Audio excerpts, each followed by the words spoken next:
Cek. Bismillahirrahmanirrahim. Assalamualaikum warahmatullahi wabarakatuh. Selamat pagi. Alhamdulillah. Ya, Bapak Ibu, mohon izin kami dari BSDM akan sedikit menyampaikan terkait Permenpan 6 tahun 2022. Mungkin Bapak Ibu juga sudah mengetahui bahwa Permenpan ini baru diteruskan atau diterbitkan, ditetapkan itu di Februari 2022. Jadi belum 1 tahun nih Bapak Ibu ya. Jadi misalnya Bapak Ibu belum paham, harusnya masih maklum-maklum aja gitu ya. Tapi misalnya udah bentar lagi Februari nih, 3 minggu lagi, 2 minggu lagi Februari, berarti masa nggak pahamnya sampai setahun gitu ya. Oke, mohon izin, next. Ya, mohon izin ini data kami, data Prima, dulunya sempat jadi Kasubag Pegawaian Umum di Pusdatin, lalu sempat di jabatan fungsional gitu ya. Tadi ngobrol, semalam tuh ngobrol sama Mbak Gia. Kalau mau di jabatan fungsional ke siapa? Ke saya. Oh, berarti nanti kita undang Bapak lagi. Katanya mau ada spesialisasi tentang struktur ya Bapak Ibu. Silakan. Ya, selanjutnya sekarang karena adanya penyetaraan, maka kami disetarakan ke analis kepegawaian. Sekarang namanya masih analis kepegawaian. Paling lambat Desember ini gitu ya Bapak Ibu yang di sini misalnya masih jabatannya analis kepegawaian, maka harus migrasi dengan grade mungkin yang lebih tinggi ya. Makanya kita semangat ya, naik 1 lumayan, yang 9 jadi 10, yang mudanya yang pertamanya juga naik 1 grade. Jadi analis SDM aparatur, tapi ada prosesnya seperti itu. Nah sekarang karena ya penyetaraan kami di pusat nggak ada lagi S4, adanya semuanya jabatan fungsional yang disetarakan. Izin kira-kira ini adalah overview yang akan kami sampaikan.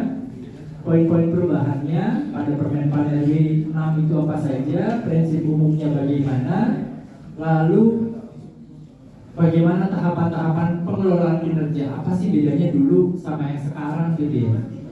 Nah next, poin-poin perubahannya itu ya Bapak Ibu yang sudah pernah isi APKP bisa tunjuk tangan? Iya, kalau enggak berarti harusnya nggak dibayar tunjuknya Bapak Ibu kalau tunjuk tangan ya. Sepakat ya. Iya. Itulah kenapa sekarang itu karena keluarnya Februari, posisi kami sedang berkoordinasi dengan Pusdatin untuk mempercepat perubahan aplikasi penilaian kinerja tersebut. Jadi ada 4 hal utama yang membedakan peraturan terkait pengelolaan kinerja yang dulu dengan yang sekarang gitu ya. Ada 4. Yang pertama, kalau Bapak Ibu perhatikan, gitu ya, di Permenpan 6 ngomongnya ASN, bukan PNS. Sampai di Permenpan 8 pun masih ngomongnya PNS Bapak Ibu. Tapi sekarang karena memang sepertinya gitu ya, gonjang ganjinya PNS kayaknya nggak ada penerimaan lagi, adanya P3K doang gitu ya. Jadi kan isi-isinya seperti itu ya. Jadi semua yang masuk ke dalam jabatan dalam ASN itu kalau P3K kan hanya 2 jabatan ya Bapak Ibu ya. Mungkin Bapak Ibu sudah mengetahui hanya 2 jabatan. Yang pertama adalah jabatan fungsional atau JPT Pratama gitu ya. Masuk langsung eselon 2 atau kepala kantor gitu. Nah karena itu maka Menpan bikin peraturan, ya peraturannya nggak mengatur PNS-nya doang, karena next-nya yang masuk itu banyakkan P3K-nya daripada PNS-nya. Itulah kenapa di sini yang dilihat adalah Permenpan RB pengelolaan kinerja ASN. Jadi yang diatur di sini bukan kita doang, bukan yang PNS saja, tapi juga P3K nanti yang akan masuk seperti itu. Jadi itu yang pertama. Kalau dulu cuma ngatur PNS, sekarang juga ngatur P3K yaitu ASN. Lalu yang kedua apa? Kalau dulu misalnya Bapak Ibu lihat itu SKP kita sama perilaku kerja kita itu adalah 2 lembar yang berbeda. Kalau dulu misalnya kita bikin SKP, yang dilihat hanya kerja kita apa, produknya apa, waktunya berapa lama gitu ya. Misalnya kita bikin SKP itu kan kegiatan 1, waktunya kita butuh 12 bulan, produknya 12 laporan misalnya seperti itu. Itu aja pokoknya apa, gak dilihat kita mau cowawaan, kita mau sering madul gitu ya. Madul apa ya? Cabut ya? Ya bolos ya benar. Saya lupa bahasa Indonesianya. Iya, bolos seperti itu gak ada masalah gitu. Karena memang bukan kontrak kita, bukan kesepakatan kita sama pimpinan gitu. Nah sekarang 1 paket itu harus dikaitkan gitu ya, antara pokok kita sama perilaku kita bagaimana. Kalau dulu mau yang penting kerjaannya beres, kita mau ngapain terserah. Nah sekarang harapannya Men4, kita ada yang namanya core value berakhlak. Udah ada yang hafal berakhlak itu apa singkatannya? Ya, berkesedaran, akuntabel, kompeten, harmonis, loyal, adaptif, dan kolaboratif ya. Setidaknya apa ya? Walaupun belum benar setidaknya apa itu udah poin lebih ya. Gimana kita melaksanakan kalau kita sendiri nggak tahu berakhlak itu apa? Jangan berakhlak yang penting berakhlakul karimah gitu ya, sesuai kitab sucinya masing-masing gitu misalnya. Ya kalau berakhlak yang di ASN yang diharapkan tadi, emang yang diawali dengan orientasi pada layanan dan lain-lain sampai kolaboratif gitu ya. Intinya adalah kolaboratif gitu. Nah dengan dasar kolaboratif ini yang membedakan ketiga mekanisme kerjanya. Tadi yang pertama kita diaturnya bukan PNS saja tapi ada ASN gitu ya, yaitu PNS dan P3K. Lalu yang kedua, dulu SKP kita fokusnya sama tugas pokoknya saja, perilakunya tidak terlalu diperhatikan karena tidak merupakan bukan merupakan kesepakatan ya Bapak Ibu. Tetap diperhatikan, tapi kan kita nggak sepakat. Kalau dulu misalnya kita dibilang seperti A dan B gitu ya, perilakunya kurang baik, atau misalnya bicaranya tidak dengan EYD atau bahasanya dengan tidak sesuai dengan yang ini, nah itu tidak bisa dikomplain gitu ya. Sekarang ada namanya ekspektasi khusus pimpinan gitu. Nah yang ketiga tadi yang kolaboratif, di mana harapannya gitu ya, harapannya sekarang itu bisa kerja bukan cuma antar eselon 4 gitu ya, bukan cuma antar eselon 3, tapi juga bisa antar unit kerja gitu. Jadi misalnya contoh di kantor di kami di pusat, pada saat kami bikin peraturan nggak mungkin kami doang nih, nggak mungkin antar bagian di biro SDM doang langsung jadi. Pasti butuh teman-teman di biro hukum, butuh juga teman-teman di subsektor, misalnya itu peraturan terkait transportasi. Lalu misalnya tentang absensi, kami juga butuh kolaborasi dengan biro umum seperti itu. Jadi memang kolaboratif ini harapannya nggak cuma kolaboratif yang selalu digaungkan, tapi memang si SKP ini bisa mencantumkan itu. Jadi pada saat kita diperbantukan di bagian lain atau di unit kerja lain, itu tercantum juga di SKP-nya seperti itu. Jadi harapannya dengan semakin tercatat maka bisa semakin termonitor. Lalu yang terakhir adalah, nah tadi ada pertanyaan juga bagian. Tadi bagian bilang untuk yang jabatan fungsional ini gimana sekarang gitu ya. Kalau dulu kita bikin SKP itu melihat butir-butir kegiatannya, lihat targetnya bagaimana gitu ya.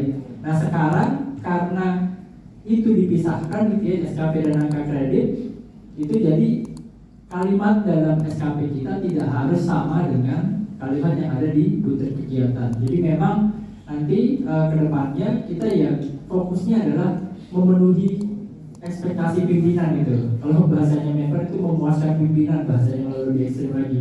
Jadi memang intinya itu dua. Kalau dulu kita bikin laporan yang penting jadi laporannya, sekarang laporannya jangan asal laporan, tapi juga harus sesuai sama ekspektasi pimpinannya, seperti itu. Jadi kalau sekarang itu intinya ada tiga. Apakah dia di atas ekspektasi gitu ya, pada saat pimpinan ngarahin lalu kita membuat yang lebih, atau sesuai gitu ya, atau yang di bawah gitu. Jadi nggak ada urusan mau bikinnya berapa dan yang lain gitu. Yang penting kita bisa memenuhi ekspektasi pimpinan. Lalu akan ada pertanyaan, berarti subjektif dong ya Bapak Ibu ya. Jadi enak pun jadi pimpinan karena kan dia harus melihat ekspektasinya, misalnya itu bisa like or dislike seperti itu misalnya kayak gitu. Nah kalau Men4 sendiri ya benar subjektif, tapi diharapkan pimpinan juga subjektif yang profesional gitu ya. Subjektif yang profesional itu bagaimana? Itulah kenapa kita diminta untuk mendeskripsikan apa yang pimpinan pengen itu di SKP dengan secara lebih detail seperti itu. Jadi misalnya dia dalam bentuk narasi, misalnya kami contoh jabatan fungsional, terlaksananya pengelolaan administrasi jabatan fungsional yang sesuai sama permenpannya, atau misalnya pimpinannya mau yang lebih cepat dari waktu yang sesuai sama SOP kita seperti itu.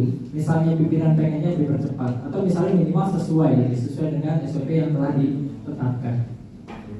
Next, bedanya apa saja? Gitu. AB2KP sama yang sekarang nih, sama Permenpan 6. Bedanya apa saja? Yang pertama tadi saya bilang, kalau dulu yang satu adalah berbasis aktivitas atau kegiatan tugas atau jabatannya. Tadi sudah dibilang misalnya jabatan fungsional berarti lihat butir kegiatannya. Struktural juga ada penjabaran butir kegiatannya. Kalau sekarang enggak, kinerjanya berdasarkan hasil dari cascading melalui dialog kinerja. Jadi pada saat sekarang punya kepala balainya bagaimana, itu kita pada saat kita sebagai jabatan pelaksana atau jabatan fungsional, kita tahu kita berkontribusi pada butir kegiatan kepala balai yang mana. Karena kepala balai misalnya punya 5 tugas atau kontrak kerja atau kontrak kinerja. Nah itu kita harus tahu nih kerja kita yang sekarang mempengaruhi kinerja kepala balai yang mana, apakah yang kedua atau yang kelima, seperti itu.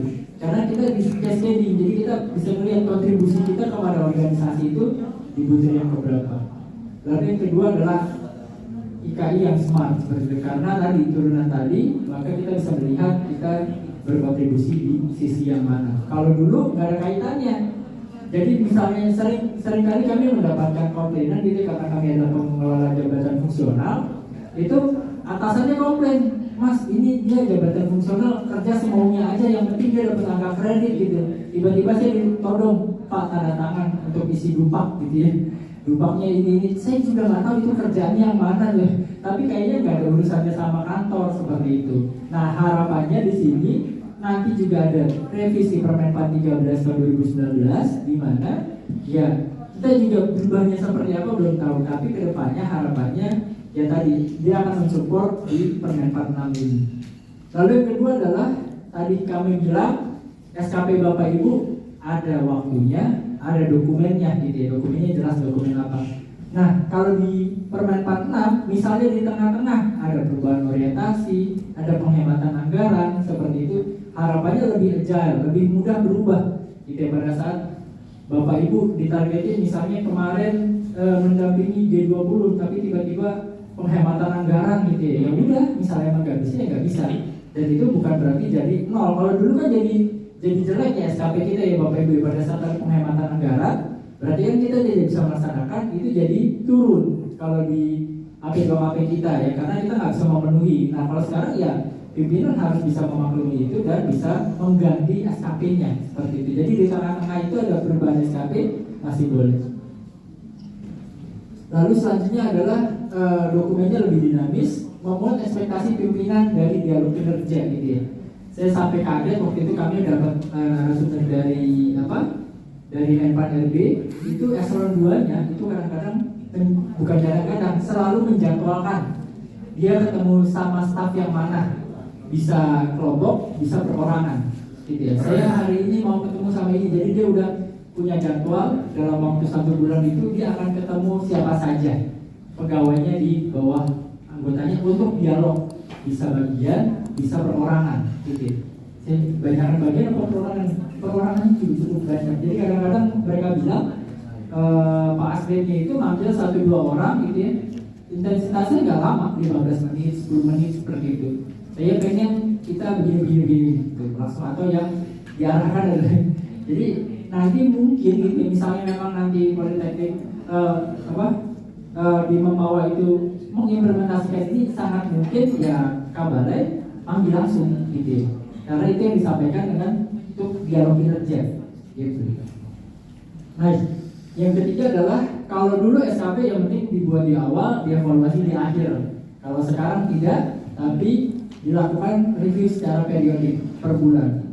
Misalnya ada yang tidak tercapai, ya pimpinan harus menyampaikan 4 balik gitu ya, ongoing feedback gitu. Jangan nanti tiba-tiba di ujung ya udahlah ikhlas aja, nggak bisa gitu. Pimpinannya harus memfollow up, jangan sampai ada target yang tidak tercapai. Harapannya seperti itu. Next. Nah ini yang tadi kami sampaikan. Kalau dulu piramidanya seperti ini, kepala kantor, lalu ada eselon 3 atau eselon 4, lalu anggotanya ya kerjanya sama satu atasan di atasnya aja, karena memang kita fokusnya seperti itu. Tapi sekarang harapannya bisa langsung kolaboratif antar seksi, antar bagian seperti itu. Atau seperti ini misalnya ya, kita kolaboratif antara pembawa dan pembawa tenaga beli untuk melaksanakan kegiatan pada hari ini. Seperti itu. Next. Ya, next. Nah, prinsip umumnya tadi kami sudah sampaikan, tidak lagi menilai kinerja pegawai, tapi instrumen untuk mengembangkan kinerjanya. Jadi pada saat bulan Januari, kalau dulu SKP kita di AP2KP ngomong kita bikin target misalnya satu tahun 5 kegiatan pertama, habis itu kita bikin mapping ya Bapak Ibu ya.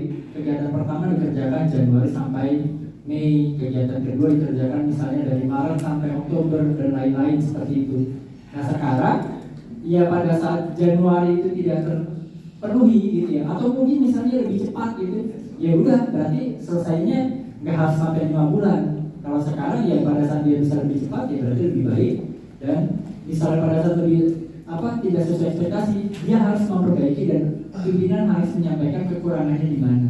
Nah itu tadi kami sampaikan bahwa subjektivitas ini diharapkan ini berkurang pada saat kita harus ngerti pimpinan maunya apa sih gitu. Misalnya laporannya nggak kayak gini ya, disampaikan arahannya bagaimana seperti itu.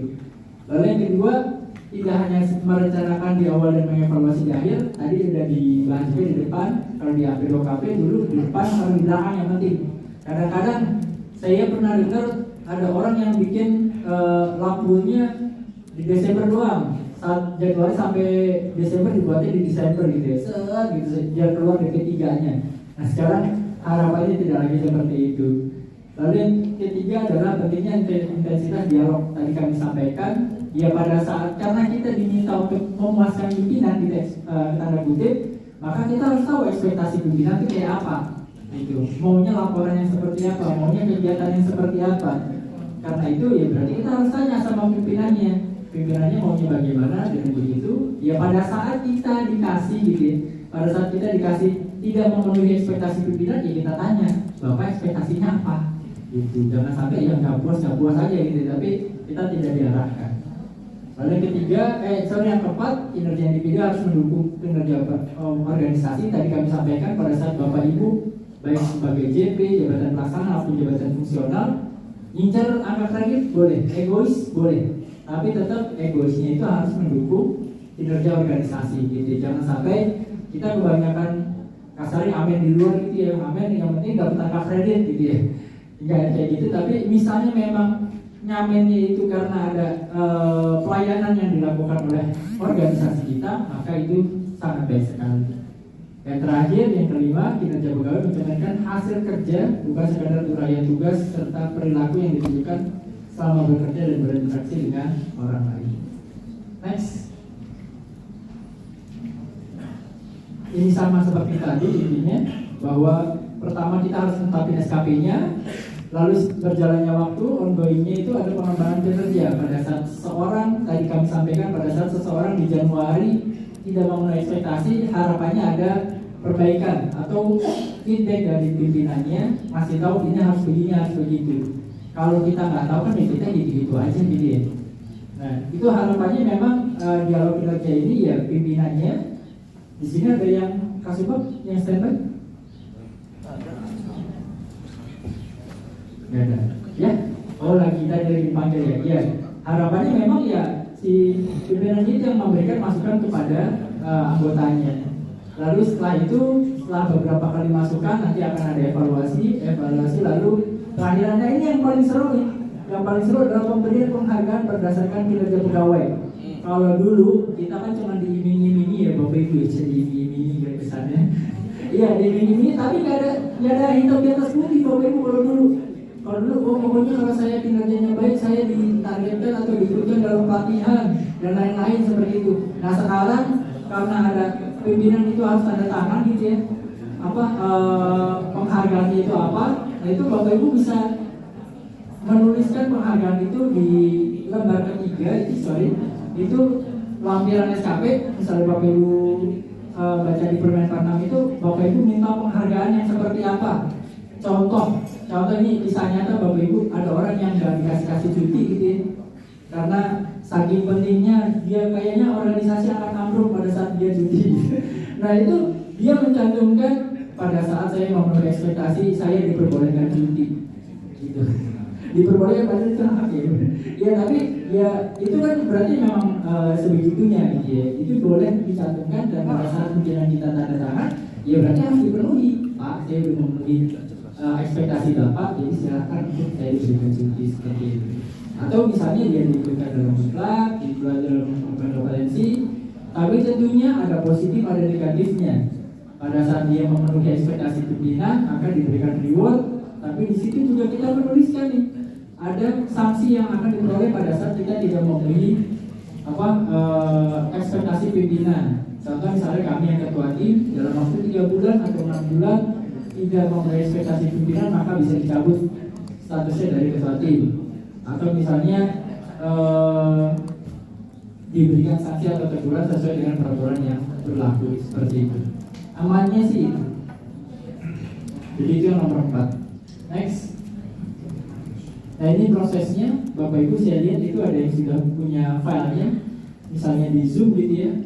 Intinya kalau bedanya UPT sama kantor pusat, karena kantor pusat adalah ada proses penyetaraan, maka S14 udah nggak ada.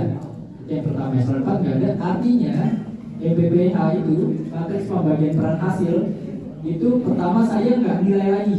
Saya sebagai dulunya S14 sekarang ketua tim tidak memberikan nilai ke anggota saya. Jadi contoh Mas Rusli ini anggota saya, tim saya, maka saya nggak akan pernah nilai SKP-nya, DP3-nya Mas Rizda. Mas Rizda akan langsung dinilai oleh kabaknya, gitu. Kami langsung turunan dari kabak seperti itu. Kabak kami anggota di bawah langsung dinilai kabak akan dinilai sama kepala kantor atau kepala biro seperti itu. Nah itu ada namanya MPPH. Jadi pada saat kita bikin awal tahun gitu ya, kepala kantor punya target kinerja apa, itu dibagi. Misalnya kinerja yang pertama punya kabak 1, kinerja yang kedua punya kabak 2 dan 3, itu bisa 2 gitu ya, nggak harus 1. Lalu misalnya kinerja ketiga punyanya 1, 2, 3, 4 gitu, misalnya semuanya berkolaborasi di situ, bisa juga seperti itu. Nanti setelah kita dibagi, kabak itu mendapatkan porsi kerjanya masing-masing dari eselon 2-nya atau kepala biro, kabaknya yang ngasih tahu kamu ngerjain ini seperti itu. Dan harapannya memang harapannya ini sebenarnya flow-nya nanti pada saat kita bikin aplikasi akan seperti ini. Oke. Mungkin next mas yang di UPT. Nah kalau yang di UPT karena masih adanya eselon 4, maka eselon 4 juga akan membagikan tugas-tugasnya ke orang-orangnya gitu. Nah itu juga sekali lagi karena sekarang adanya pengelolaan, namanya adalah pengelolaan kinerja. Jadi pada saat misalnya contoh di tengah jalan eselon 4-nya mendapatkan penugasan khusus, ya berarti akan ada mapping ulang tugasnya itu akan dibagi ke sini. Next. Ya, ini untuk evaluasinya mirip sih sebenarnya. Kalau dulu pada saat kita label gitu ya, labelnya di APBKP nggak cocok, nggak sesuai, langsung dipotong tunjuknya Bapak Ibu. Sekarang ya kalimatnya adalah di bawah ekspektasi gitu ya, dengan adanya perbaikan-perbaikan. Jadi pimpinan itu nyatet nanti di lembar evaluasi kita butuhnya perbaikannya apa seperti itu. Nanti akan teman-teman BKN akan ngasih contoh gitu ya. Nanti ada logo senyum, ada logo jempol gitu ya, jempol ke atas, jempol ke bawah gitu, dari 5 ya terserah lah pokoknya. Tapi nanti kalau di aplikasi kami mengikuti yang di ini memang hanya senyum sama jempol sih ya, nggak selengkap di WA gitu Bapak Ibu. Nanti misalnya ada masukin logo buaya gitu, ini artinya apa logo buaya? Ya, takutnya ntar orang-orang terlalu kreatif masukin aneh-aneh logonya terus kita nggak ngerti gitu. Iya. Nah ini akan evaluasi pada saat terjadi hal-hal yang perlu diperbaiki, maka kita sebagai anggota yang mendapatkan masukan harus bisa menerima feedback itu dan melakukan perbaikan. Harapannya seperti itu. Next. Nah ini yang seru juga. Jadi pada saat ada tadi tidak sesuai ekspektasi, maka dia akan ada 2 jenis. Gitu ya. Apakah kita perlu pembinaan kinerja atau bagaimana? Pembinaan kerjanya itu bentuknya bimbingan atau konseling gitu ya. Nggak harus misalnya kita di sekolahin ikut BIMTEK apa atau ikut pendidikan apa seperti itu. Pada saat dia kinerjanya, ya berarti konseling berarti bisa komunikasi face to face gitu ya harapannya dengan pimpinan. Lalu harapannya dari situ akan ada perubahan perilaku. Tapi misalnya enggak, itu yang saya lagi baca yang ke kanan dulu, perubahan perilaku. Misalnya iya berarti udah selesai. Ini berarti yang kanan itu pada saat kita tadi tidak berakhlak tadi. Yang masalah adalah attitude kita, perilaku kerja kita. Pada saat ada perilaku kerja kita yang tidak sesuai, maka pimpinan bisa ngasih tahu. Kami mendapatkan BIMTEK, waktu itu narasumbernya dari Kominfo, karena Kominfo yang sudah menggunakan. Bahkan kabaknya itu dikasih bukan challenge ya, komentar gitu sama atasannya, eselon 2-nya, itu karena dia sering terlambat pada saat melaksanakan BIMTEK. Jadi di SKP-nya ditulis hadir BIMTEK 15 menit sebelum acara. Itu sampai serigid itu. Jadi pada saat ada satu hal yang tidak sesuai menurut atasan kita tentang core value berakhlak tadi, itu maka bisa dimasukkan di sini gitu ya. Jadi kalau mau dimasukin gimana? Ya nggak apa-apa. Yang penting kan kita ada dua tabel, ada yang core value-nya berakhlak yang sesuai sama Menpan RB, ada yang kanannya ekspektasi khusus. Ekspektasi khusus ya pimpinan kita pengennya kita kayak apa? Itu pada saat ada misalnya nilai tadi kolaboratif yang kurang, misalnya nih dia nggak akrab sama ini ya, tolong lebih akrab sama saya gitu. Kalimatnya juga bisa seperti itu. Jadi pada saat ada orang yang berselisih di kantor ya bisa juga dituliskan di situ. Jadi ini yang ke kanan itu adalah perilakunya, yang ke bawah itu adalah kinerjanya. Misalnya produk hasil capaiannya itu tidak sesuai sama ekspektasi yang diharapkan pimpinan, maka perbaikannya ke bawah.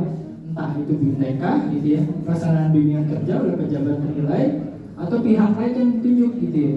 Misalnya ya terkait transportasi darat ya berarti kita konsulat ke teman-teman di transportasi darat. Lalu setelah itu akan ada misalnya memang perlu perbaikan, akan ada kita diminta penyusunan evaluasi kompetensi pegawai. Selanjutnya penentuan tindak lanjut apakah rekomendasi yang tadi berhasil dijalankan atau tidak. Next.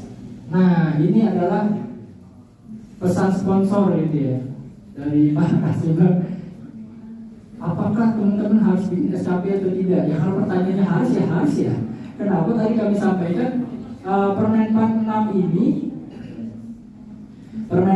ini ya gantinya AP2KP gitu ya. AP2KP Bapak Ibu sudah mengetahui itu adalah dasar teman-teman untuk dibayarkan tunjangan kinerjanya. Jadi kalau nggak ngisi AP2KP harusnya tunjangannya nggak terima gitu ya. Karena kan misalnya kita di PM 91 itu ada 60-40 ya Bapak Ibu ya. 60 itu apa? Tunjangan kita kan 100% dibayarnya. Nah kan kita dibagi dua, ada 60 ada 40. 60 nya apa Pak? 60 nya salah, 40 nya yang absen Pak. 40 nya absen, 60 kinerjanya gitu. Nah jadi memang intinya pengelolaan kinerja ini Permenpan 6 ini yang menggantikan si AP2KP tadi. Jadi yang pertama pada saat teman-teman nggak punya SKP DP3, siapa yang ikut KP di tahun 2022? Bisa tunjuk tangan KP 2022?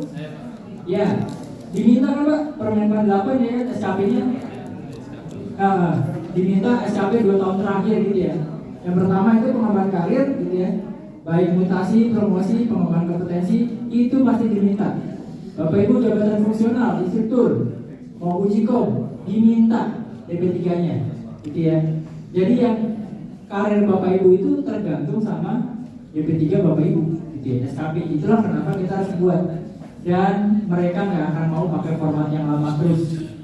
Sudah banyak ada case di mana kita teman-teman kita nggak bisa diproses KP-nya, nggak bisa diproses ujikomnya gara-gara DP3-nya masih pakai format yang lama, dikembalikan nggak mau diproses, gitu ya. Jadi DP3 atau Permenpan 6 ini wajib akan dilaksanakan dan Menpan itu sudah mesti walaupun diterbitkannya Februari 2022, tapi harapannya SKP tahun 2022 full dari Januari sampai Desember itu sudah menggunakan yang format Permen 46. Kalau yang 2021, karena sekarang 2021 itu ada Januari sampai Desember kita pakai P2KP, Juli sampai Desember kita pakai yang Permen 48 gitu ya.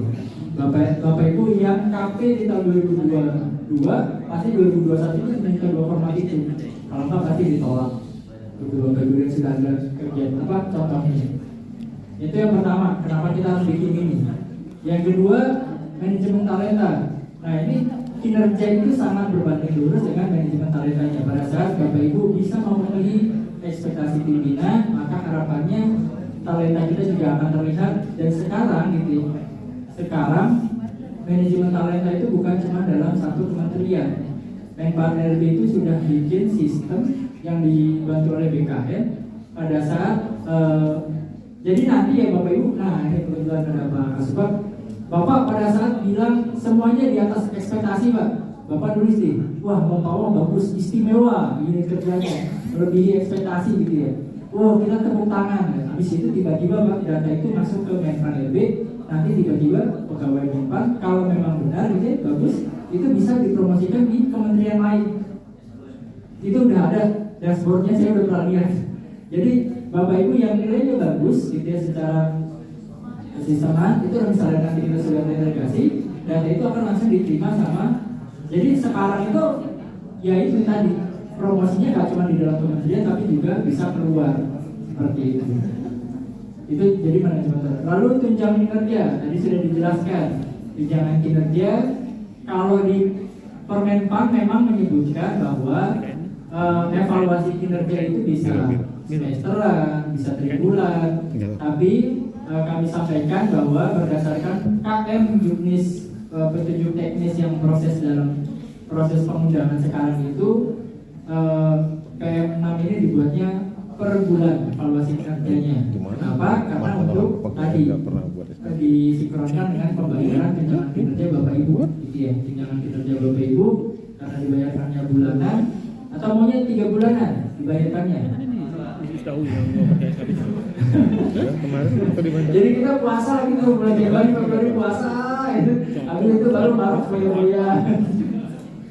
Iya, tadinya kita udah kepikiran gimana kalau 3 bulan aja, tapi kan nanti keluarnya terakhir gitu ya. Nah itu yang menjadi pertimbangan juga akhirnya ujung-ujungnya dibuat bulanan juga karena memang kinerja ini yang menjadi dasar untuk pemberian tunjangan kinerja. Lalu penghargaan termasuk misalnya yang standar-standar gitu yang 10 tahun, 20 tahun itu penghargaan tetap butuh DP3 gitu. Kalau ada, mohon maaf tidak bisa disampaikan. Lalu pemberian sanksi gitu ya. Tentunya pada saat Bapak Ibu tidak bisa melengkapi data-data ini, data-data SKP, data-data DP3 dan lain-lain, maka sanksi untuk Bapak Ibu sudah menunggu gitu. Dan kinerja yang tidak mencapai target kinerja dikenakan sanksi administrasi, bahkan ada yang nggak buat gitu ya, itu sampai cucinya dapat 0. Kita udah pernah melaksanakan hal tersebut. Mungkin begitu Bapak Ibu. Next, kalau masalah udah habis. Nah ini yang ditunggu Bapak Ibu semua. Slide, terima kasih. Kemudian jika ada yang ingin didiskusikan kami persilahkan. Ini enggak mau nanya? Tanya Pak? Ya. Nah ini mau nanya Pak.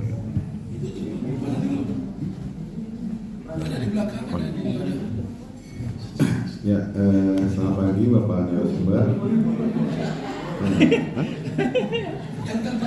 Oh, ada. Oh iya, ada juga di belakang ya. Ini panitia mana duluan nih? Oh saya duluan. Oke, terima kasih panitia sudah ditengahi. Pertanyaan kami begini Pak. Tadi Bapak narasumber menyampaikan pada slide bahwa di kantor pusat penyetaraan jabatan eselon 4 ke jabatan fungsional. Nah, pertanyaan kami, apakah regulasi itu hanya berlaku di kantor pusat atau kami di UPT juga? Yang pertama. Kemudian yang kedua, struktur organisasi agile adaptif juga pada slide. Nah ini pengalaman kami. Ini juga kami juga sekarang ini sedang ini Pak.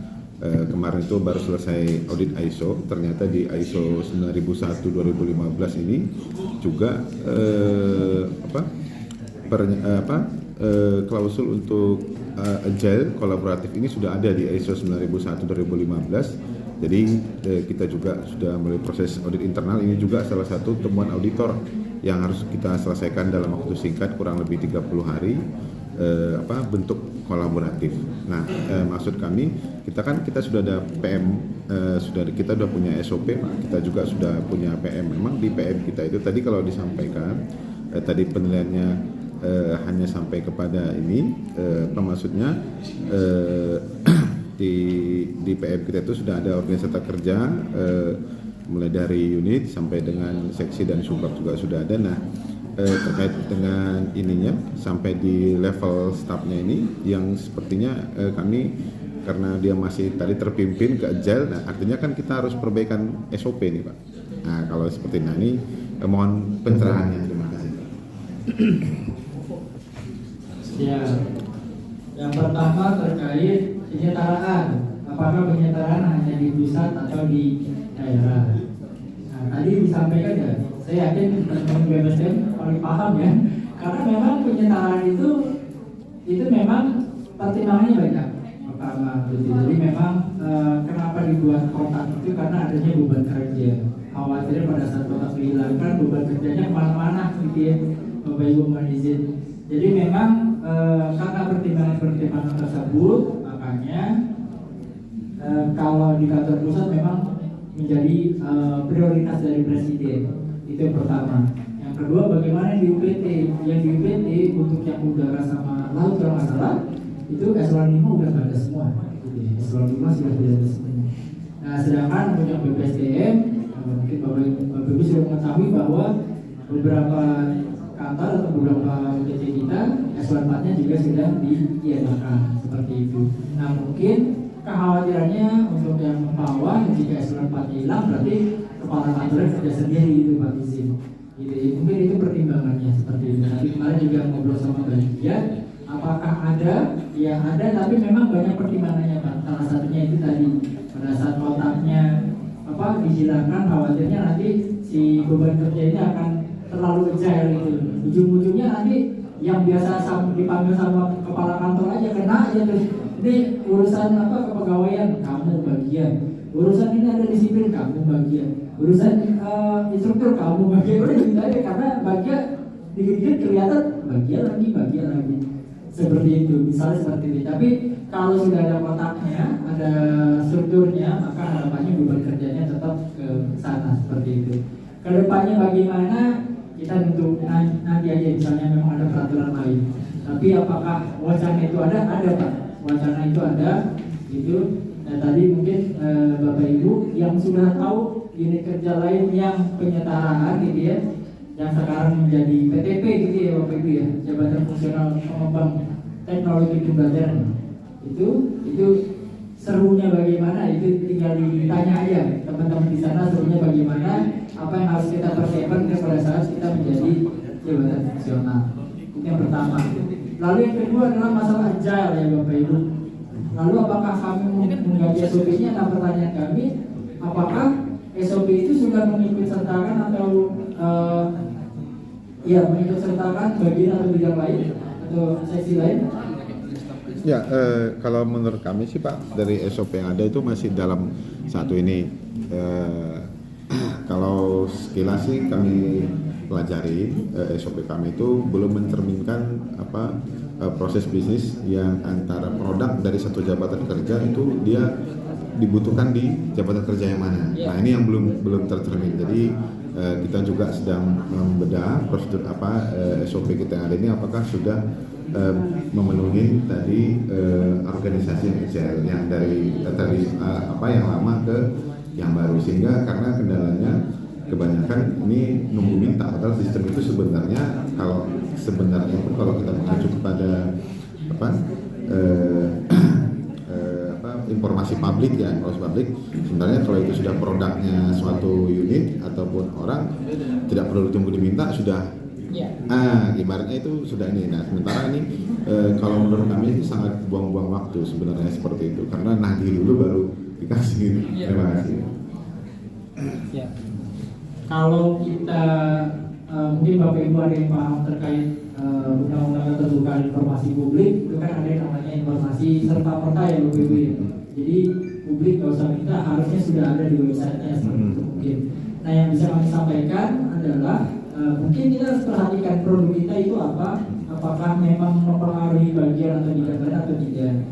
Mungkin ya seksinya itu aja, tapi unit kerja lain misalnya entah di Pemda, entah di dinas provinsi seperti itu, pada saat itu ya berarti kita harus bikin SOP. Jadi kalau pertanyaannya apakah harus berubah, jika memang produknya hanya dikerjakan di seksi tersebut ya nggak usah. Tapi mungkin yang bisa ditambahkan adalah kita bikin SOP baru lagi pada saat produk kita itu dimanfaatkan oleh unit kerja atau pihak lain seperti itu. Jadi yang ada sekarang yang sudah ada ISO-nya, kalau bisa jangan Pak, karena kalau diubah berarti ISO-nya akan berpengaruh gitu ya Pak ya. Tahu saya seperti itu. Jadi pada saat kita tahu produk kita digunakan di unit kerja lain atau kita membutuhkan data dari unit kerja lain, seksi lain, itu harapannya yang penting kita bikin SOP baru yang tidak mempengaruhi. Jadi nanti produknya si SOP yang pertama ini masuk ke dalam SOP yang baru tadi, seperti itu. Mungkin kayak gitu Pak Dizi. Kira-kira demikian. Silakan penanya yang di belakang. Jangan lupa sebutkan nama, tanggal lahir. Assalamualaikum warahmatullahi wabarakatuh. Mohon izin Pak, saya Suratio, formasi instruktur ahli pertama. Izin bertanya Pak terkait angka kredit. Sebelumnya, ketika ada acara workshop penyusunan dupak dan pak di Curug, kebetulan waktu itu Pak Firdausi dan Pak Rizda juga hadir. Pak Firdausi hadir melalui Zoom, sehingga saya waktu itu Pak Firdaus sempat menjawab pertanyaan saya yang saya juga sempat tanyakan sebelumnya terkait dupak dan pak ini dari seorang instruktur ini sebenarnya diajukannya mulai per kapan gitu ya Pak. Contohnya saya CPNS 2018, TMT saya 2019, baru diangkat PNS 100% di 2020 dan diangkat SK instruktur di 2021. Ketika itu Pak Firdaus menjawab, dupak dan pak itu silahkan diajukan ketika sudah CPNS, berarti di tahun 2019. Sedangkan kemarin kebetulan saya juga baru WhatsApp Pak Rizda. Pak Rizda menyampaikan bahwa dupak dan pak itu disampaikan ketika PNS 100%. Itu mohon pencerahannya Pak, bagaimana? Terima kasih.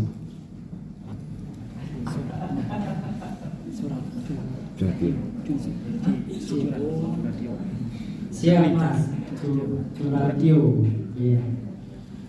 Jadi memang kalau di Permenpan 13/2019 kalimatnya hanya yang bersangkutan dapat mengusulkan dupaknya pada saat yang bersangkutan menduduki jabatan tersebut. Nah, itu memang mempunyai beberapa persepsi. Persepsi pertama, Mas Suratio misalnya buka SKCPNS-nya, gitu ya.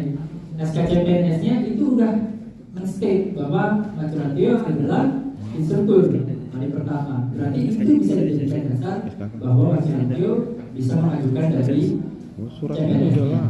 Lalu pada saat lihat SKPNS-nya juga, SKPNS-nya ngomong jabatan Mas Suratio itu sebagai instruktur ahli pertama.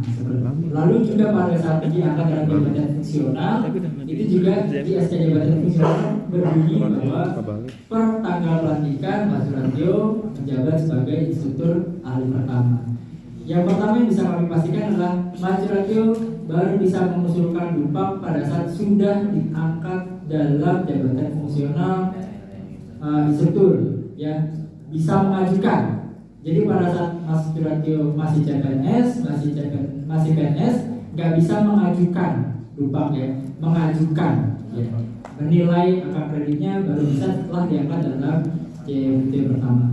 Yang kedua, dupak ini boleh kita isi dari data tahun berapa sampai berapa. Memang itu tadi karena perbedaan persepsi itu, maka yang bisa harus kita konfirmasikan adalah kepada di penilainya. Di penilainya pakai mazhab yang mana? Sama Gitu. kayak dong, Pak. Iya masalah sih. Sama kan? Biasa aja. Sama aja. Iya, makanya. Iya, karena Dia memang mau tambah kaya kan? iya. Udah sama aja. Yo. Jadi masing-masing itu punya jenisnya masing-masing. Kalau kami izin, kami itu karena di biro SDM mekanisme JF, jadi ya beda-beda itu. Ada yang memperbolehkan dari CPNS, ada yang ngapain sih dari CPNS sudah dinilai gitu, cepet-cepet mau kemana gitu bahasanya. Gitu. Nah itu monggo saja. Gitu. Jadi itu memang kesepakatan yang pasti pada saat instruktur di Kementerian Perhubungan sepakat bahwa yang dipakai yang dari PNS-nya, maka seluruh instruktur di Kementerian Perhubungan harus dinilainya cuma dari PNS. Jadi Mas Suratyo nggak boleh jadi sama misalnya Pranata Humas boleh dinilaikan dari CPNS-nya. Wah, kok dia boleh, mas saya nggak boleh? Ya beda JF mas, beda kebijakan dari tim penilainya. Jadi yang harus kita konfirmasi sekarang adalah tadi di Permen 13 itu ngomong semenjak yang bersangkutan menjabat dalam jabatan tersebut. Nah sekarang dari CPNS, PNS sama JF jabatannya sama. Bedanya cuma ada ahli pertama instruktur, lalu sekarang di JF ahli instruktur ahli pertama gitu ya. Sama-sama instruktur itu boleh dinilaikan, berarti kita fokus ke tim penilainya. Silakan tanyakan ke tim penilainya. Kalau saran saya masukin aja dari CPNS nggak apa-apa, nanti urusan dicoret ya dicoret sama tim penilainya seperti itu. Jadi nggak usah mikirin, wah nanti saya dicoret apa nggak, ya udah ajuin aja itu karena kan maturanya di SK-nya udah bunyi kecuali misalnya maturanya SK CPNS-nya itu jabatan pelaksana. Nah itu nggak bisa pasti fix, nggak bisa. Pada saat ahli jabatan fix nggak bisa ngusulin yang kegiatan di CPNS-nya karena bukan menjabat dalam instruktur ahli pertama seperti itu mas. Jadi kalau kami di Biro SDM memang ya kita ambilnya tadi ada tiga pandangan karena CPNS-nya itu sudah menjabat gitu ya, nomenklaturnya udah kelihatan berarti boleh dari CPNS, ada yang boleh dari PNS, ada yang boleh hanya pada saat setelah diangkat dalam jabatan fungsional. Dan kami sudah menemukan tiga-tiganya itu case-nya bagaimana gitu. Jadi yang harus dikonfirmasi sebenarnya adalah tim penilainya mas gitu. Tim penilainya mau pakai masalah yang mana? Majoratio baru boleh protes pada saat majoratio di CPNS dicoret gitu. Ada instruktur lain gitu, instruktur lain pengusulan yang barengan tapi CPNS-nya diterima nilainya seperti itu. Mungkin demikian mas. Ya, mohon izin Pak, satu lagi Pak. Terkait juknis yang dipakai itu yang mana Pak? Karena kalau melihat juknis yang baru Permen 482 nomor tahun 2020 itu kurang detail ya Pak. Contohnya ketika instruktur itu ada kegiatan seminar, garing workshop, garing konsorium atau segala macam, itu tidak disebutkan apakah kita menjadi narasumber, apakah kita hanya cukup menjadi peserta, itu tidak disebutkan, berbeda dengan juknis yang sebelumnya itu. Mohon pencerahannya Pak, terima kasih. Iya mas, jadi memang semenjak juknis yang ditetapkan ya kita pakai juknis yang terbaru seperti itu. Jadi memang kalau kayak gitu langsung wah enakan saya jadi peserta aja terus gitu. Ngapain jadi narasumber, nah nilainya sama gitu. Nah itu memang jadi permasalahan.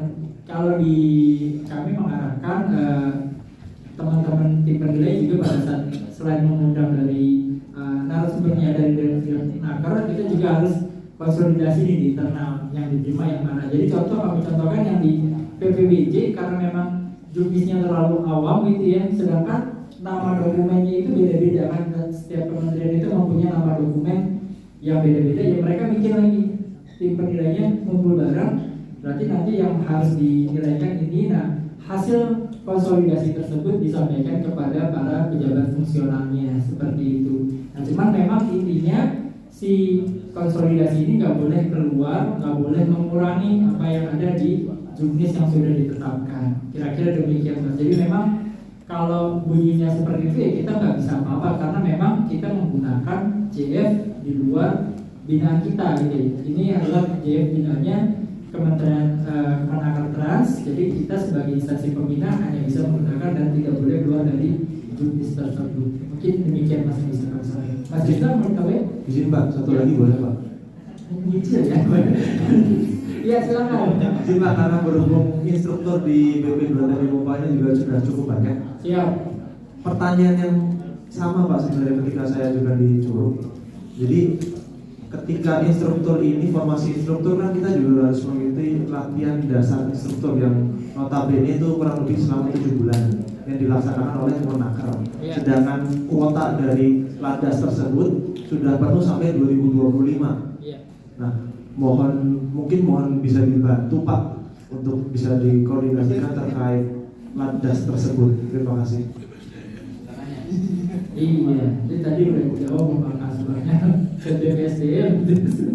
Iya Bapak Ibu, memang kendala pada saat kita menggunakan jabatan fungsional di luar binaan Kementerian Perhubungan, berarti kita memang sangat bergantung sama si instansi pembinanya, gitu ya. Mas bukan satu-satunya, Pranata Humas ada yang udah 2 tahun kita ngajuin berulang kali gak dipanggil uji komnya. Itu uji kom Mas, datang ujian selesai itu. Yang cuma kita apalagi yang latihan dasar seperti itu. Nah cuman memang kalau yang CPNS nanti kan kebutuhannya untuk naik pangkat ya Mas ya. Kan 2025 harusnya udah naik ya. Iya. Ya itu. Ya solusi yang bisa kita tawarkan adalah kita bikin, kalau di PPBJ itu mereka bikin satu kloter gitu ya, satu kloter misalnya satu angkatan mereka butuh 40 gitu ya, itu butuh 50. Ya cari nih se-Indonesia, nggak cuma yang di Pembawa doang tentunya. Se-Indonesia saya yakin instruktur adalah 50 butuh pelaksanaan tersebut. Nah itu memang anggarannya harapannya dari kita. Itu juga hal yang sama pada saat teman-teman peneliti gitu ya. Sekarang kan peneliti udah di BRIN ya. Nah sebelumnya itu pada saat mau ditarik-tarikin sama BRIN, terus ada peneliti kita yang tidak mau, maka peneliti kita kan harus bertransformasi, pindah jabatan dalam analisis kebijakan.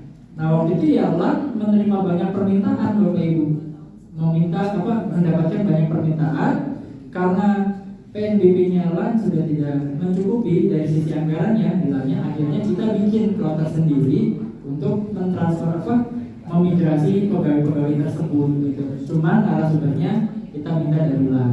Jadi yang mungkin bisa coba dikonsolidasikan mungkin dari teman-teman Pembawa, tanya apakah memungkinkan jika hal tersebut dianggarkan di CBPSDM. Karena misalnya memang ini saya yakin instruktur nggak cuma di kita doang, di masing-masing kementerian pasti ada instrukturnya gitu ya.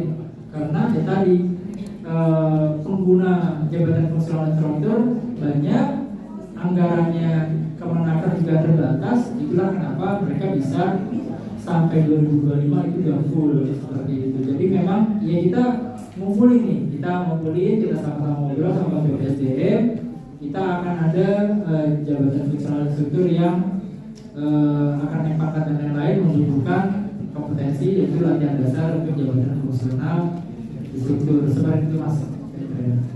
Mungkin demikian. Tambah lagi? Satu boleh Pak? Iya, ini tambahnya di depan.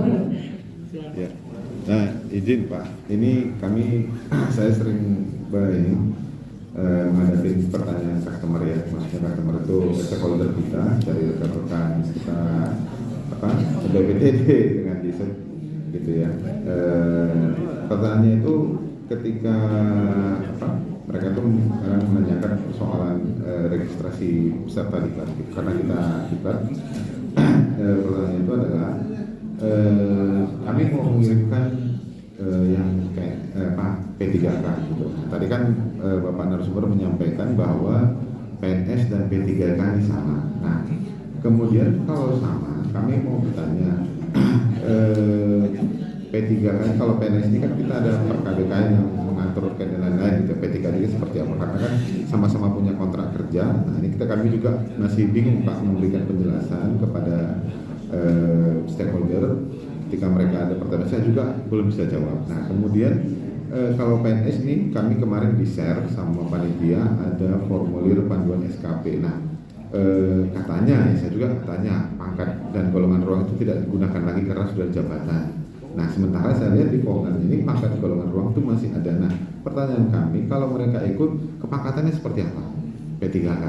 Karena kan sama nih PNS sama P3K. Karena kami terus terang ketika ada pertanyaan seperti itu, saya sendiri belum bisa jawab gitu, nama pertanyaan saya.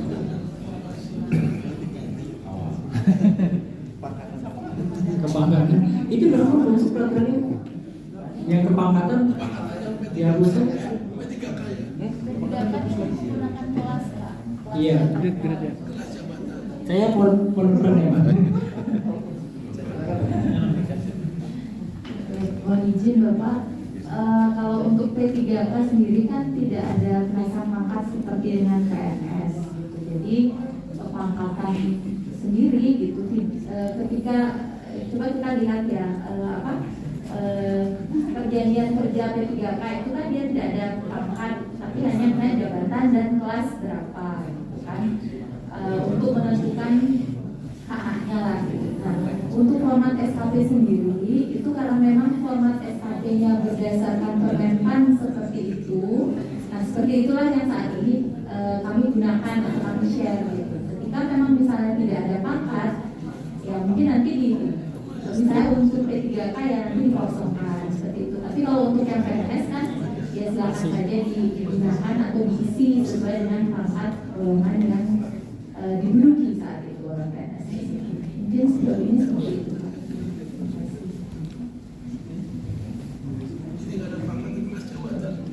Iya, jadi memang kalau P3K yang dikasih itu hanya jabatannya, gitu ya, jabatannya berarti netral sama kelas.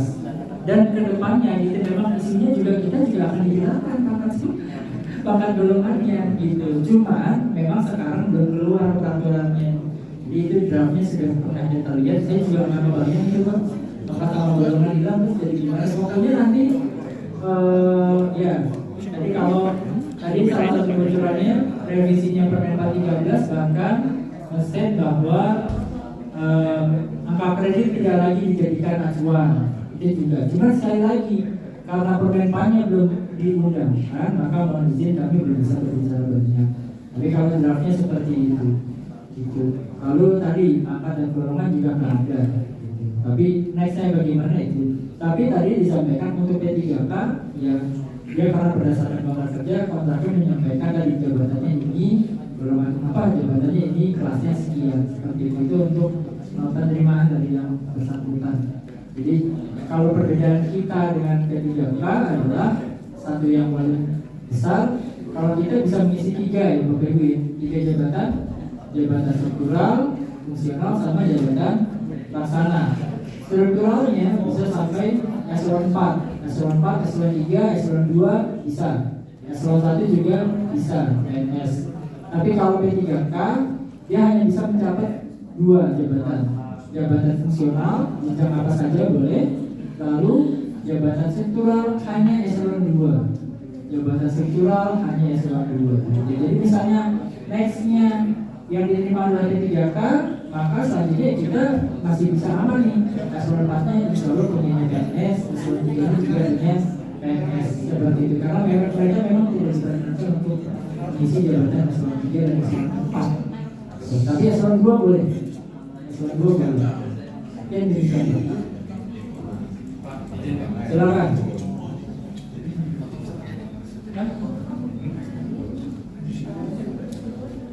Ya, izin Pak, nama saya Abraham dari BPD Membawa, jabatan fungsional umumnya sebagai kepala unit bengkel workshop Pak, asli dari NTT Pak.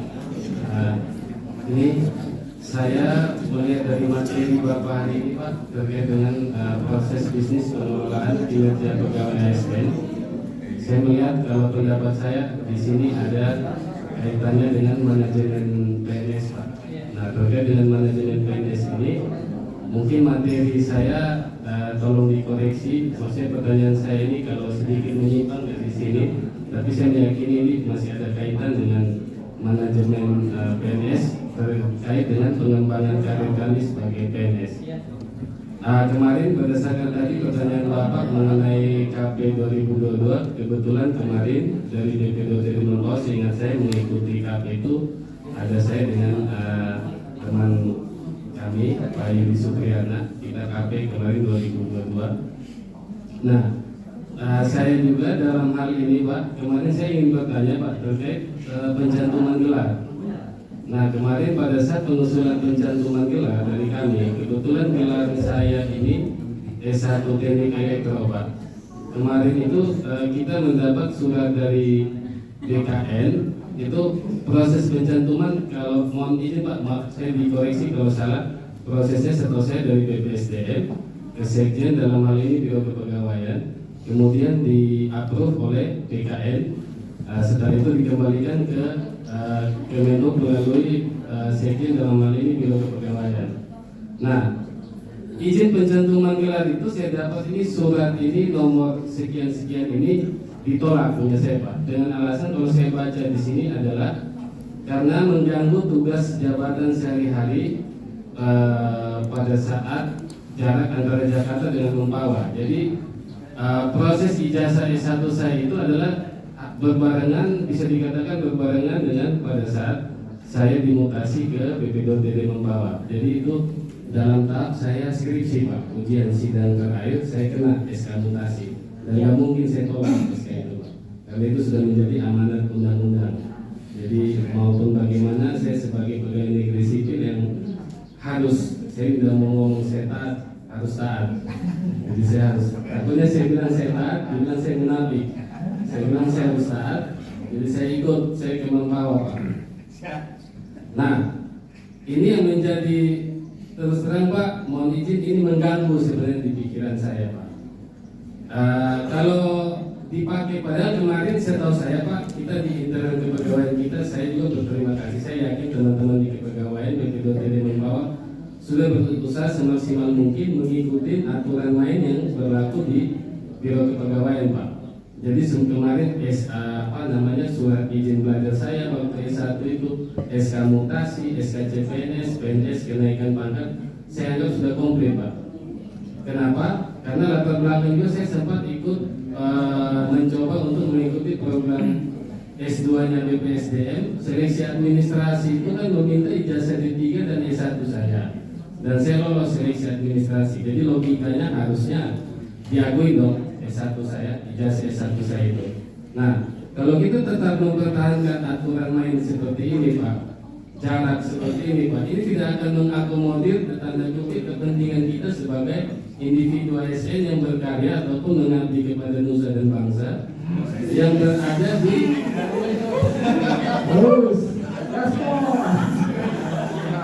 yang berada, betul kata Pak yang berada di pelosok.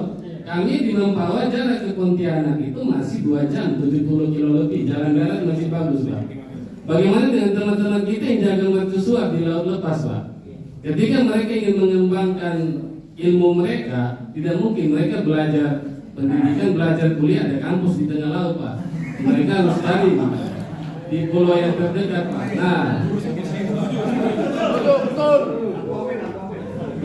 Nah jarak ini Pak, mohon dikoreksi, saya juga belum melihat aturannya, tapi setahu saya pegawai dari tahun 2009, mohon izin Pak, setahu saya jaraknya itu cuma 70 kilo. Nah 70 kilo ini kalau jarak di mercusuar sana dia pakai nautical mile. Nah ini dari jabatan juga nautical mile gimana Pak? Ya. Jadi maksud saya di sini Pak, ini kami kalau saya pribadi Pak tidak keberatan Pak. Negara sudah banyak memberi kepada saya terima kasih. Kalau masalah sekolah S2 Pak, ya puji Tuhan kami pasti punya rezeki lah untuk lanjut sendiri Pak. Tapi yang menjadi kendala adalah ketika kami lanjut S2, macam saya di Mempawah Pak, terdekat itu di Pontianak, jaraknya minimal setahu saya 70 kilo. Kalau kita ikut aturan yang di bawah 70 kilo, selesailah barang itu. Saya di Mempawah Pak, nggak bisa lagi. Walaupun saya berani Pak beradu dengan orang di pusat, saya mampu untuk melanjutkan sekolah saya.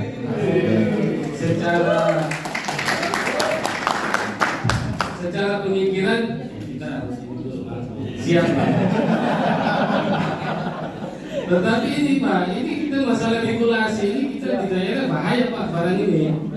Nah, kemarin juga sudah diajukan ulang Pak. Kebetulan saya juga mendapat input masukan arah dari para balai kami waktu itu untuk membuat matriks seperti jalan cerita gitu.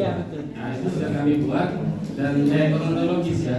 Dan itu sudah setahu saya melalui bagian TU TU kami sudah mengajukan, cuman saya belum tahu nih apakah sudah lanjut ke BKN atau belum. Ini sebenarnya unek-unek Pak, tolong kita dibantu karena nanti ini kendala Pak, kita mau menyesuaikan gelar, kita nggak mungkin kalau besok-besok misalnya, walaupun saya nggak mau sih Pak, tiba-tiba dimutasi ke Sorong kita Pak.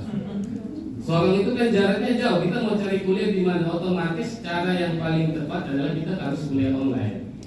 Tapi dengan cara kita kuliah online, mohon kalau bisa diberikan aturan yang mengakomodir kami siap kok mempertanggungjawabkan ilmu yang kami pelajari dan kami terapkan, kami siap diberi apa ya tes begitu. Tapi asalkan tolong jangan sampai kami ini seolah mohon maaf pendapat saya kami langsung dipatah di tengah jalan karena kami tidak diberikan kesempatan walaupun kami ada di pelosok, kami secara pikiran dan otak saya yakin teman-teman ini mampu semua. Kami bisa. Kami dipatahkan oleh regulasi seperti ini. Kami ingin berkembang, tapi ibarat bunga itu berkembang layu sebelum berkembang. Jadi tolong Pak, kira-kira ada solusi buat kami yang tidak ada di Jabodetabek ini. Bagaimana kami ingin kuliah sampai S3, bila perlu S5 kalau ada. Tapi bagaimana kami bisa diberikan jalan, bagaimana kami bisa diakui. Terima kasih Pak, mungkin itu saya dosen. Terima kasih yang tidak baik, mohon maaf Pak.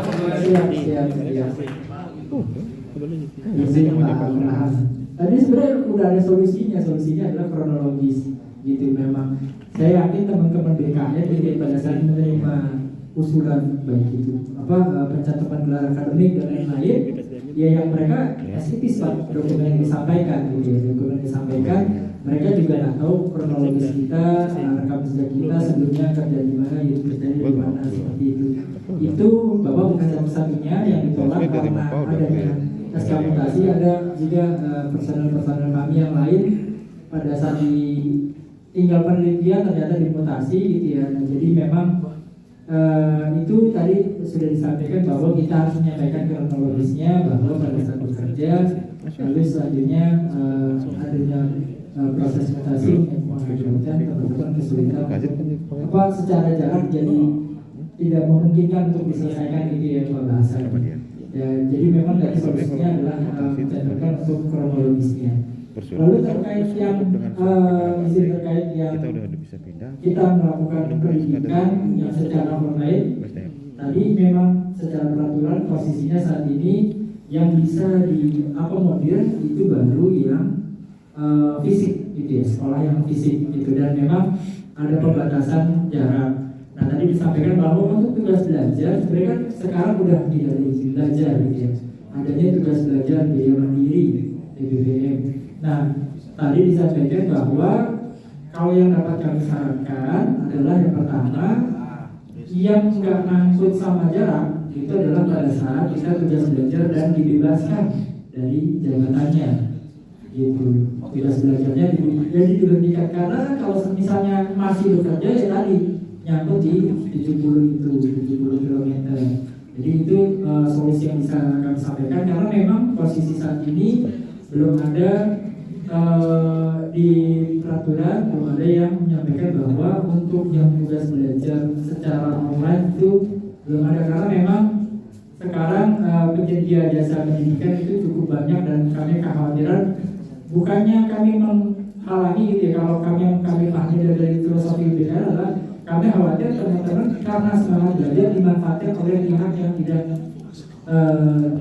bertanggung jawab seperti itu. Jadi ini ada sekolah nih ikut bayar pribadi, terus ternyata nggak bisa dipakai karena akreditasi dan lain-lain yang kurang sesuai dan seperti itu. Tapi memang dari sisi peraturan posisinya saat ini baru bisa mengakomodir untuk teman-teman yang belajarnya secara fisik. Jadi misalnya mau tetap semangatnya ada belajar, lalu semangatnya ada belajar, maka kondisi yang bisa kami tawarkan adalah dibebaskan dari tugas belajar. Mungkin ini ada tambahan di sini.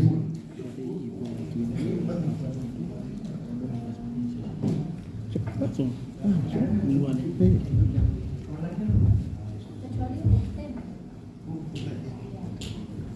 Cuma dia minta dilengkapin semua untuk ini udah dilengkapin semua kurikulum. Mungkin ini nyangkut sedikit Bapak Ibu, tapi untuk lebih jelasnya nanti mungkin boleh dilihat, dicek itu adalah surat edaran Menpan nomor 28 tahun 2021 tentang pengembangan kompetensi bagi pegawai negeri sipil melalui jalur pendidikan, gitu kan? Karena seperti tadi sudah disampaikan, itu tidak lagi ada pembedaan antara tugas belajar dan izin belajar. Adanya adalah tugas belajar, namun ada yang dengan biaya sendiri ataupun dibiayai entah dari sponsor atau lembaga pendidikan dan sebagainya. Nah, kemudian untuk dapat diberlakukannya surat edaran 28 tersebut, maka instansi sendiri juga harus bikin turunannya gitu. Jadi seolah-olah seperti meratifikasi SE 28 ini. Jadi kalau misalnya peraturan instansi sudah sesuai, maka SE 28 ini nanti kalau dibaca itu seperti hak istimewa gitu ya. Nah, itu baru instansi bisa mengakomodir apa yang tercantum dalam kemudahan-kemudahan yang tercantum dalam SE 28 tersebut. Itu garis besarnya Bapak Ibu. Nah, kemudian untuk yang tadi karena selama ini kan mungkin ada kuliah ya. Kalau di akhir masa kemudian mengalami perpindahan atau mungkin ditugaskan.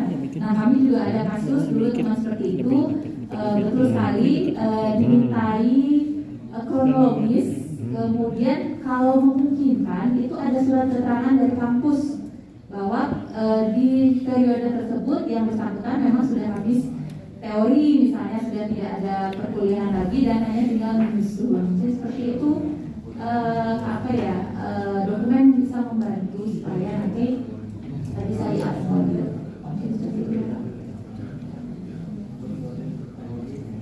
Ya, demikian Pak Abraham, ada yang ingin ditambahkan? Boleh komentar sedikit? Ya, silakan Bapak.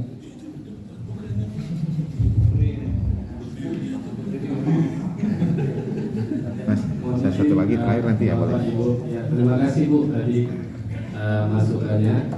Tetapi mungkin kalau kita mengomentari terkait dengan status yang tadi sudah di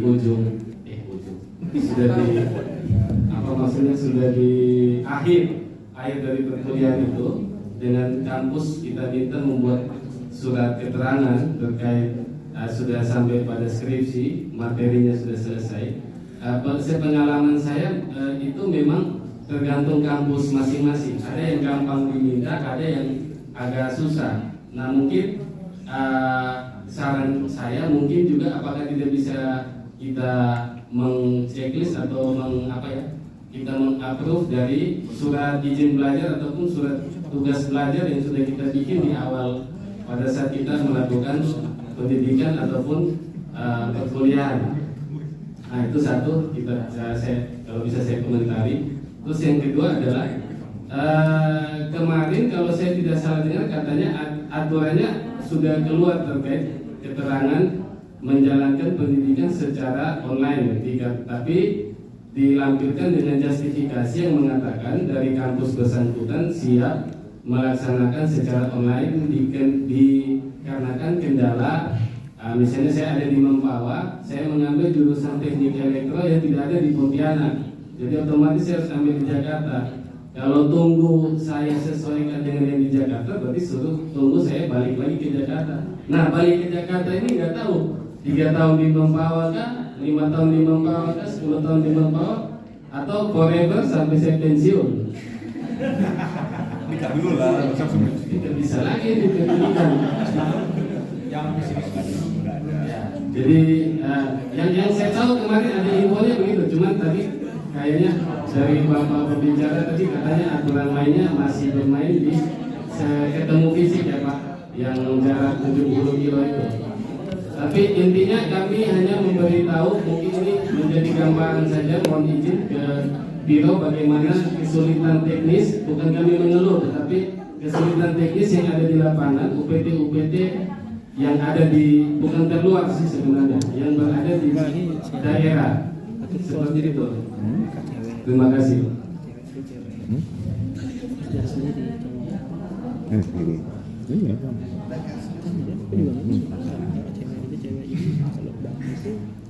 cowok tuh harus iya cewek. Iya. Aku juga sekarang adik aku kemarin yang nomor 2 udah nikah, yang nomor 3 baru selesai wisuda. Statusnya bekas sudah lengkap atau Udah kerja, terus TS? karena kan orang tua aku sakit, nggak ada yang ngurusin. Ini ada keputusan Akhirnya sekarang dia nggak tahu di rumah ini yang ngurusin orang tua. Nah, kembang. Kasihan ya, kalau keluarga udah mulai banyak percakapan karena dia, pasti kan mereka dulu kali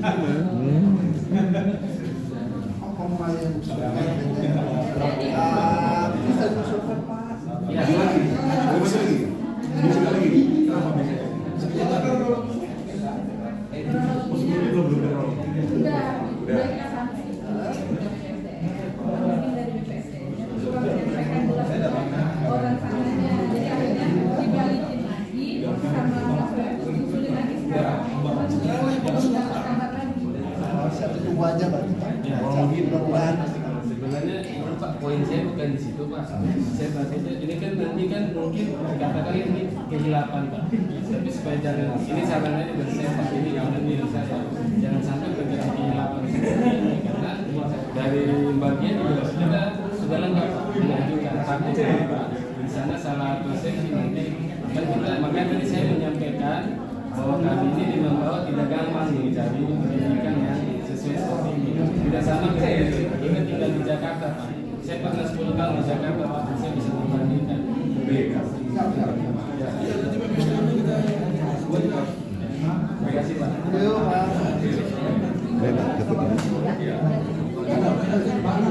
Ya, barusan sudah didiskusikan secara intens. Iya, kita beralih ke penanya yang tadi lagi. Izin Bapak, ini satu lagi juga kelupaan. Ini Pak, kami di ini pencapaian mutu produk kami itu adalah menerbitkan pedoman mutu untuk pendidikan dan pelatihan. Jadi kami itu menyusun yang namanya standar peserta. Nah, kesulitan kami itu dalam merumuskan standar mutu pendidikan dan pelatihan itu, contoh Pak, kami ada produk namanya pelatihan juru parkir. Nah, peserta ini kita kan ada dari masyarakat, ada yang dari ASN Pak. Nah, kalau seingat kami dalam kepangkatan PNS tadi ya, karena kami dengar sedikit dari narasumber, kalau PNS ini kepangkatannya ada meskipun tadi kejabatannya ada. Contoh misalkan juru ini kan nanti hubungannya ketika kita juga nanti mau sertifikasi sebagai profesinya kan juru. Kalau kita di PNS ini juru ini kan golongan 1 ya, kalau saya nggak salah. Kita juga ada produk pelatihan namanya pengatur lalu lintas. Nah, pengatur lalu lintas ini kalau di PNS dia pangkatnya pengatur, mulai dari pengatur tingkat mohon maaf saya lupa. Kemudian ada penata. Nah, penata ini juga dari penata tingkat 1 sampai dengan seterusnya sampai dengan pembinaan. Pertanyaan kami seperti ini, kami sering menemukan si peserta ini ketika kita melaksanakan pelatihan pengatur, loh peserta ini ada yang pangkatnya penata, gitu. Kepangkatannya harusnya kan kalau kita lihat taksonomi sebelumnya dari situ saja kita bisa bilang kalau juru berarti dia pesertanya tingkat SMA minimal ataupun dari SMP yang dia mau masuk pasti kalau dia PNS itu pangkatnya. Tapi ternyata di juru ini ada yang kita temukan bahkan kemarin yang mengajar di Sintang pesertanya itu kepala seksi Pak. Nah ini kami bingung, bagaimana ini?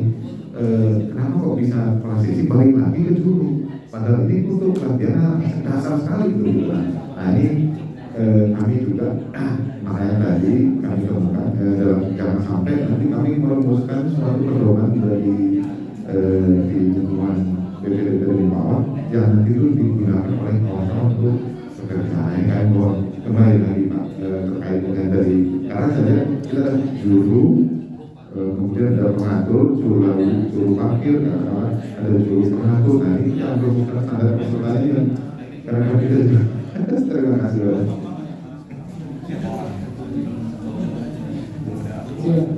Ya, terkait diklat yang perhitungannya tidak sesuai gitu. Jadi memang pada saat kita melakukan atau mengadakan pendidikan dan pelatihan itu memang kita bikin klasifikasi personel apa yang akan masuk ke situ. Tadi Bapak sudah sampaikan bahwa kalau masyarakat ya boleh apa aja gitu, karena memang tidak ada golongan dan pangkatnya. Tapi kenapa ada kasih yang masuk ke pendidikan dan pelatihan tersebut gitu ya? Padahal itu untuk yang basic. Jadi memang izin Bapak, jadi contoh misalnya kami pada saat melakukan ujian UNAS maupun ujian itu memang kita tahu itu kenapa dia mengajukan hal tersebut. Nah, pada saat itu kita mencatatkan untuk klasifikasi peserta yang boleh mengusulkan gitu ya, klasifikasi peserta yang boleh mengusulkan untuk jabatan atau proses BI atau BI yang sedang ditanyakan adalah apakah memang harus gitu ya, apakah memang harus yang golongan 2 atau golongan 1 yang mengusulkan tersebut, atau misalnya mungkin ada orang dengan golongan jabatan di atasnya yang ingin tahu lagi kembali atau merefresh basic-basicnya seperti itu. Karena memang kan pada saat setelah selesai pendidikan itu kan harusnya tadi kalau kita lihat yang tadi adalah pengembangan kompetensinya bagaimana seperti itu. Tapi misalnya memang tidak dikunci maka ya sangat mungkin misalnya itu bisa diikuti oleh orang-orang PNS yang berada golongan di atasnya. Tapi misalnya kalau kami contoh yang terindit karena setelah PI atau ini dia tujuannya sudah jelas kemana, maka nggak bisa tuh. Misalnya contoh ada orang jabatan fungsional, kalau PI kan hanya untuk yang pelaksana ya, jabatan pelaksana.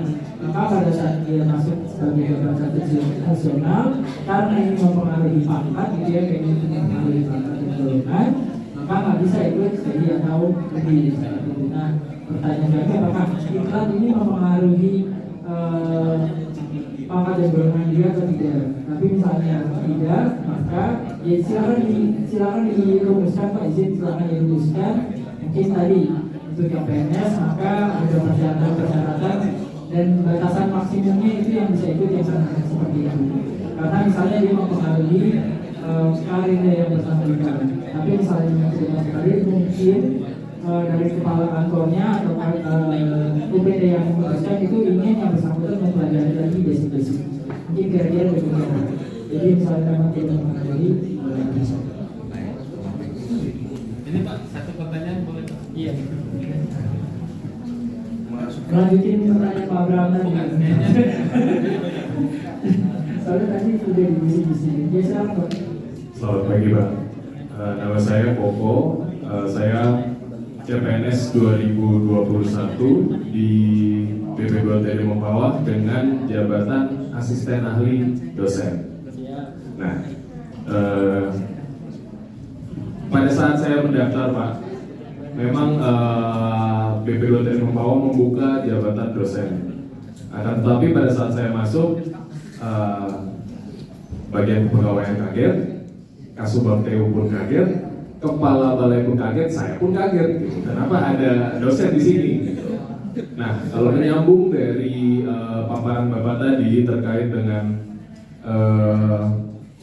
ekspektasi pimpinan dan pencarian angka kredit, Pak, itu yang saya dapatkan adalah secara pekerjaan saya bisa mengerjakan pekerjaan di kantor, Pak, karena kebetulan saya ditempatkan di bagian keuangan sekarang. Akan tetapi angka kredit saya 0. Saya tidak bisa mengajar siapapun, apapun, kapanpun, dan dimanapun, karena saya ditempatkan di balai. Nah, solusi lain yang kira-kira Bapak bisa sampaikan apa Pak selain saya pindah? Karena saya masih ingin berkarya di BPBD.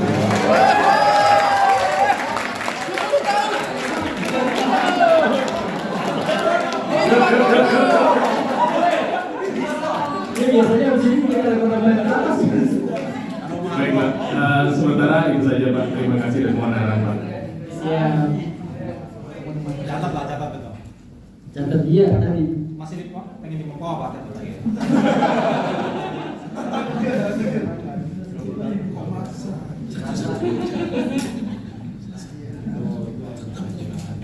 Siap.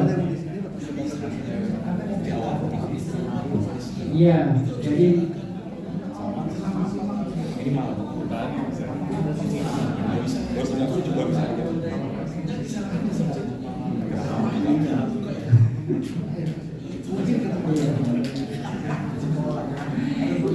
Jadi memang yang bisa kami sampaikan adalah pertama bahwa untuk melakukan pengusulan pengadaan PNS, CPNS maupun D3K itu prosesnya banyak. Gitu ya. Awalnya dari usulan dari UPT, lalu usulan dari UPT itu diverifikasi lagi di ses masing-masing, usulan di ses masing-masing, lalu dimasukkan bersama-sama dengan kami di USDM, lalu aplikasinya dari BKN. Itu yang pertama kami bisa sampaikan. Lalu bagaimana untuk jabatan fungsional yang di petanya dan kerjanya tidak ada, gitu ya. Yang bisa kami sampaikan bahwa berdasarkan SPBK tahun bahwa semua PNS, CPNS yang masuk dengan formasi jabatan fungsional setelah yang bersangkutan masuk PNS paling lambat 1 tahun harus sudah diangkat dalam jabatan fungsionalnya. Unit kerjanya itu, jabatan fungsionalnya itu. Kami mohon izin tidak bisa merubah jabatan fungsional dan unit kerjanya. Mungkin Bapak Ibu sudah pernah dengar case di tahun 2021 kalau nggak salah ya, 2021 di mana karena arahan kebijakan pimpinan ada beberapa teman dosen kita yang ya karena ada beban kerja yang berbeda di masing-masing unit kerja, akhirnya ada rolling. Waktu itu yang bersangkutan belum sempat dilantik dalam jabatan fungsionalnya. Itu case-nya adalah sama-sama dosen ditempatkan di tempat yang ada beban kerja dosennya. Kami mohon izin waktu itu kami informasikan bahwa karena kita mendaftarkan atau pengadaannya unit kerjanya disebutkan, jabatan fungsional disebutkan, maka mohon izin kami dari BPSDM hanya bisa mengangkat yang bersangkutan dalam JS itu di unit kerja tersebut. Itu yang pertama. Jadi selanjutnya berarti CPNS-nya 2022 ini. PNS-nya April nanti Pak. April 2022. Tahun ini Pak. April 2022. Masih CP. Masih CPNS. Oh, sekarang masih CPNS. Iya, masih CPNS. Tadi nanya. Iya. April 2022 jadi PNS. April 2022 Pak. 23 Pak. 23 nya PNS. PNS. Ya. April 2023. 23 nya PNS Pak. Nicknya berapa nih? Saya bingung loh ini. 2203. 2022-03. Oke. Berarti ya, oke. Selanjutnya tadi misalnya PNS, maka selanjutnya kami harus mengangkat Bapak dengan unit kerja dan jabatan fungsional tersebut. Yang bisa kami sampaikan adalah untuk pembinaan karirnya, jika memang harus di sini, maka mohon izin harus keluar dari jabatan fungsionalnya tersebut, seperti itu.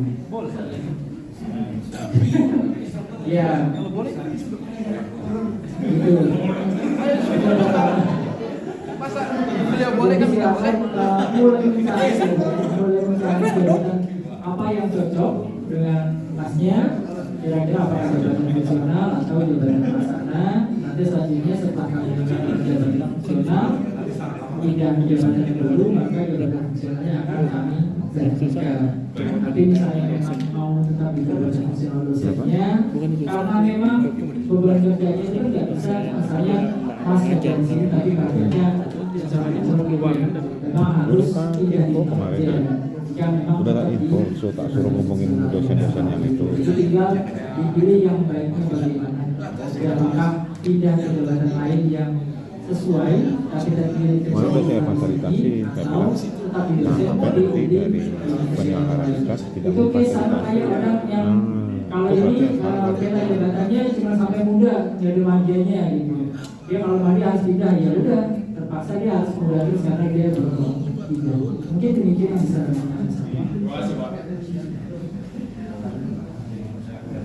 ya di belakang.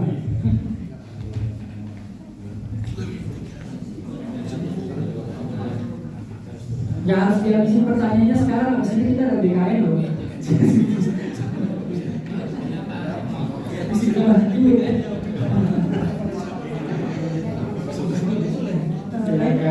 Siap.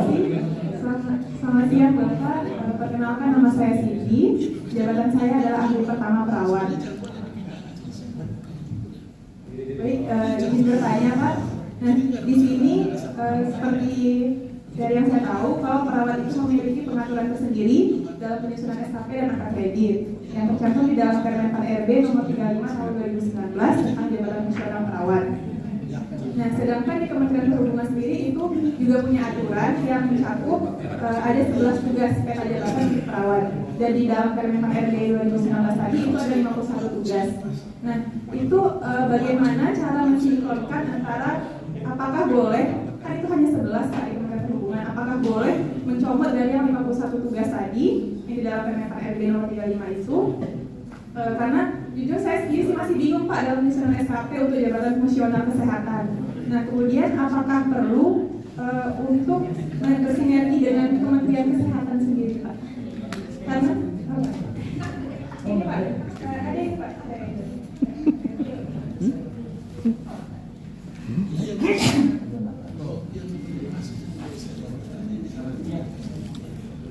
Udah pertanyaan untuk Pertama Pak, jadi apakah ahli itu. jabatan bagaimana cara mensinkronkan antara jabatan itu? Nah, yang kedua, apakah dalam pembinaan karir itu kan nanti jabatan fungsional itu perlu uji kompetensi UKOM. Nah, apakah itu dari Kementerian Perhubungan yang di atas atau perlu bersinergi dengan Kementerian Kesehatan? Terima kasih. Iya, jadi izin ya informasinya lah masih banyak kan dalam jabatan struktur sama yang struktur lah di warnanya Bogor dosennya di PDI sekolah tinggi ya ini jadi kalau dulu di AP2KP ini poin perubahan pada Permen Pan 6. Kalau dulu di AP2KP kita mencantumkan SKP kita harus sesuai ketentuan gitu sama persis dengan apa yang ada di butir kegiatan jabatan fungsionalnya. Kalau di Permen Pan 6 ya udah ditanya ekspektasi pimpinannya apa, misalnya perawat yang dilakukan kegiatan perawatan terhadap blablabla gitu. Itu boleh narasi nanti di narasi perbedaan itu nanti akan dibedakan antara kualitatif sama kuantitatif. Kalau misalnya teman-teman yang suka cerita, ya silakan yang kuantitatif tuh narasi gitu panjang gitu. Silakan disepakati bagaimana. Jadi kalau yang di sekarang gitu ya, di sekarang itu di Permen Pan 6 itu tidak harus bunyi dari Permen Pan-nya. Seperti itu. Jadi memang sesuai sama ekspektasi pimpinannya. Jadi sekarang banyak kontak sama pimpinannya, SKP-nya kira-kira tahun 2023 ini ditargetkan apa? Itu pertama.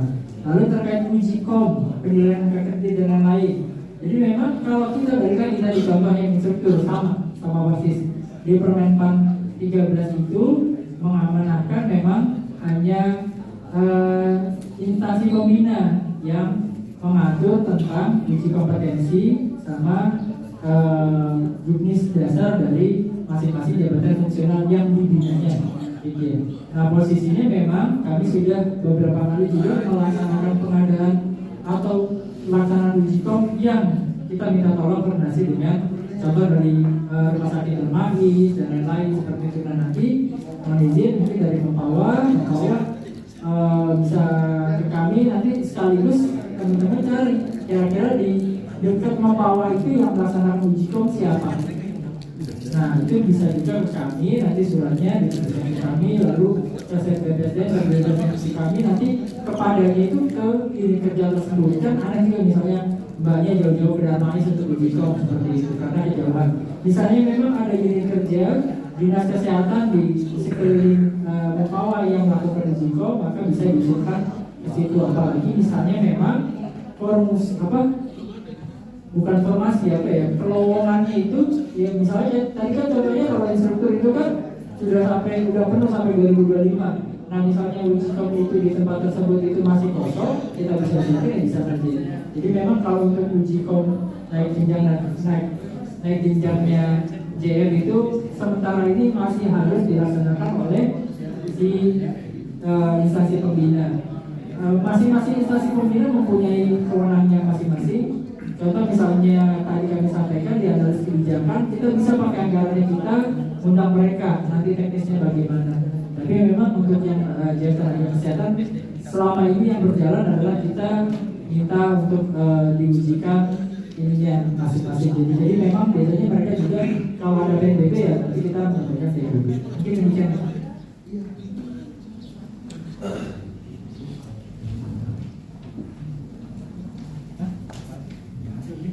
Ada lagi Pak? Ya. Gak usah dipaksain Bapak Ibu kalau yang udah ada pertanyaan. Sudah kita. Ya silakan jika ada yang ingin menanyakan kembali. Satu, Pak, boleh? Masih ada waktu? Terima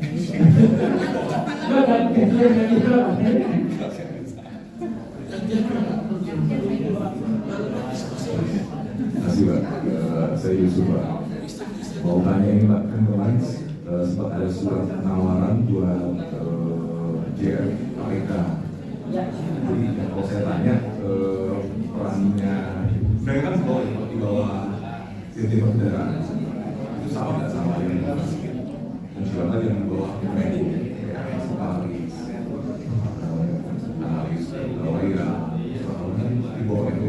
Tapi kalau yang JF KPK, APBN itu kan di bawah Dirjen Perbendaharaan, itu sama nggak rumputnya? Begitu ada nggak kewajiban saat terbentuk? Berarti kan mesti buat admin Isjakum dulu untuk mendaftarkan pegawainya.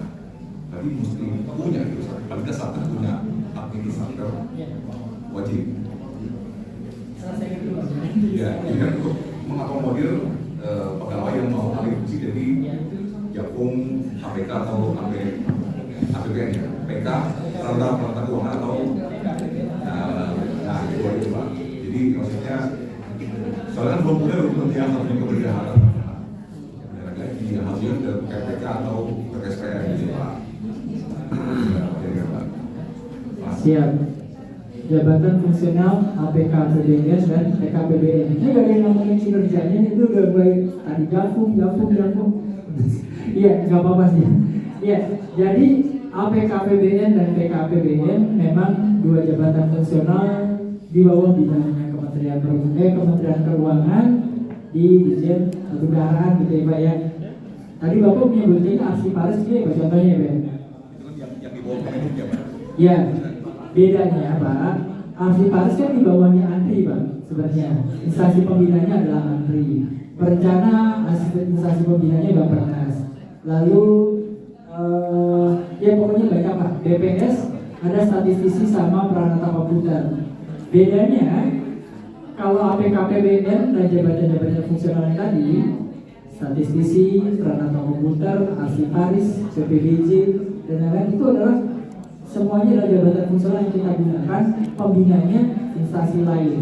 Bedanya satu, tim penilainya kita sudah punya tim penilai internal. Bedanya satu itu. Dan untuk APKPBN memang tim penilainya saat ini itu terpusat di Dirjen Perbendaharaan Pak. Jadi mereka nggak mau buka untuk masing-masing instansi punya TPI sendiri. Sekarang posisinya seperti itu. Tapi terakhir baru minggu lalu kalau nggak salah kami ikut rapat sebagai sekretariat tim penilai pusat TPP, tim penilai pusat di JF APKPBN dan PKPBN. Rencananya akan ada dibuat regulasi bahwa instansi masing-masing itu sudah bisa membuat tim penilai sendiri. Kenapa? Karena memang mereka ribet dan asik sih. Asiknya adalah karena semuanya itu by aplikasi itu udah rigid gitu Pak. Contoh kami case kami yang di kepegawaian, karena BKN-nya posisinya sekarang belum bikin sistem informasi tentang JF kepegawaian, usulan kami itu masih manual. Jadi kayak kita untuk proses monitoringnya itu agak butuh koordinasi lebih lanjut. Tapi kalau APKBB tadi misalnya diterima yang kelihatan, ditolak ya udah jelas gitu ya. Yang jelas-jelas gitu. Tadi disampaikan, mungkin Bapak juga sudah paham bahwa untuk mengusulkan itu memang harus punya user orangnya sebagai pejabat fungsionalnya, user admin UPT-nya, gitu ya. Dan kita harus akrab sama orang KPPN-nya. Gitu. Karena kalau yang di UPT itu nggak kami Pak, nggak kami di biro. Yang kami ke biro itu hanya yang di kantor pusat. Ses direktorat yang di kantor pusat itu ke kami di biro. Tapi kalau yang di UPT itu langsung ke KPPN-nya, gitu. Yang paling dekat itu nanti koordinasi aja. misalnya ingin mengajukan berarti nanti akan ada jadwalnya dan kita nggak bisa mengajukan kalau jadwalnya belum ada dari Kementerian Keuangan. Jadi misalnya memang dari Mempawah sudah ada orang yang diproyeksikan. Tadi Bapak sudah benar sekali APKPBN untuk yang PPK sama PPSPM yang bendaharanya untuk yang TK APBN yang keterampilannya. Betul. Jadi misalnya ada personil di Mempawah yang ingin diproyeksikan dalam jabatan fungsional tersebut, monggo disiapkan, lalu kita juga bikin akunnya dan lain-lain, itu koordinasinya dengan KPPN-nya yang tempat di Mempawah. Seperti itu Pak. Jadi jangan lupa juga lihat juga peta dan lain-lainnya, jangan sampai pada saat udah selesai uji kom nggak bisa diangkat aplikasikan, karena memang ada yang udah lulus uji kom naik jenjang tapi karena di tempatnya nggak ada harus dipindahkan. Itu sama tesnya yang tadi, karena di datanya nggak ada maka dia harus mencari unit kerja yang ada betanya. Mungkin demikian Pak, ada yang ditambah lagi? Ini juga karena mungkin di Mempawah ini belum ada ini Mbak, KJF-nya. Jadi mungkin banyak KJF yang kelompok dewan fungsional unitnya, jadi mungkin juga teman-teman yang punya background instruktur atau fungsional, jadi wadahnya belum ada gitu. Dan harusnya kan ada yang jas di situ, jadi nggak ada ya. Jadi kalau yang tadi terkait tim penilai, kita memang minta bantuan Pak masing-masing. Jadi contoh arsiparis biro umum.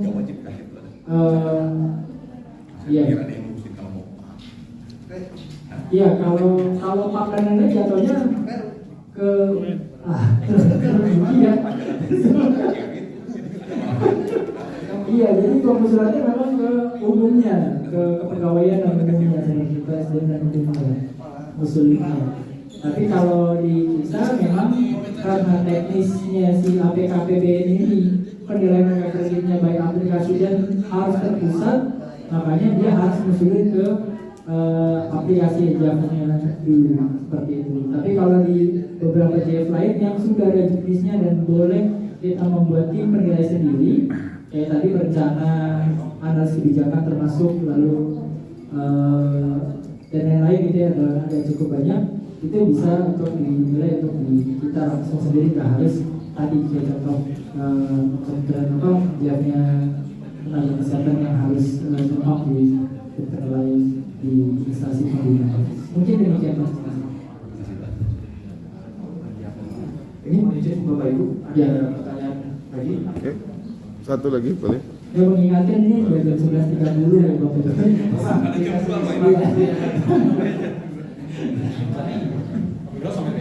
Ya besok. Iya masih ada besok Pak. Ada semangat amat. Mohon izin Bapak, silakan. Nama saya Devi. Pada saat pendaftaran CPNS 2019, saya ambil formasi pelaksanaan terakhir instruktur dengan ijazah D3 Pak. Nah, kemudian kita TMP di 1 Desember 2020. Sedangkan saya juga sudah menyelesaikan D4. Ijazahnya di Agustus 2020. Apakah itu bisa melakukan penyetaraan ijazah Pak? Bisa Pak.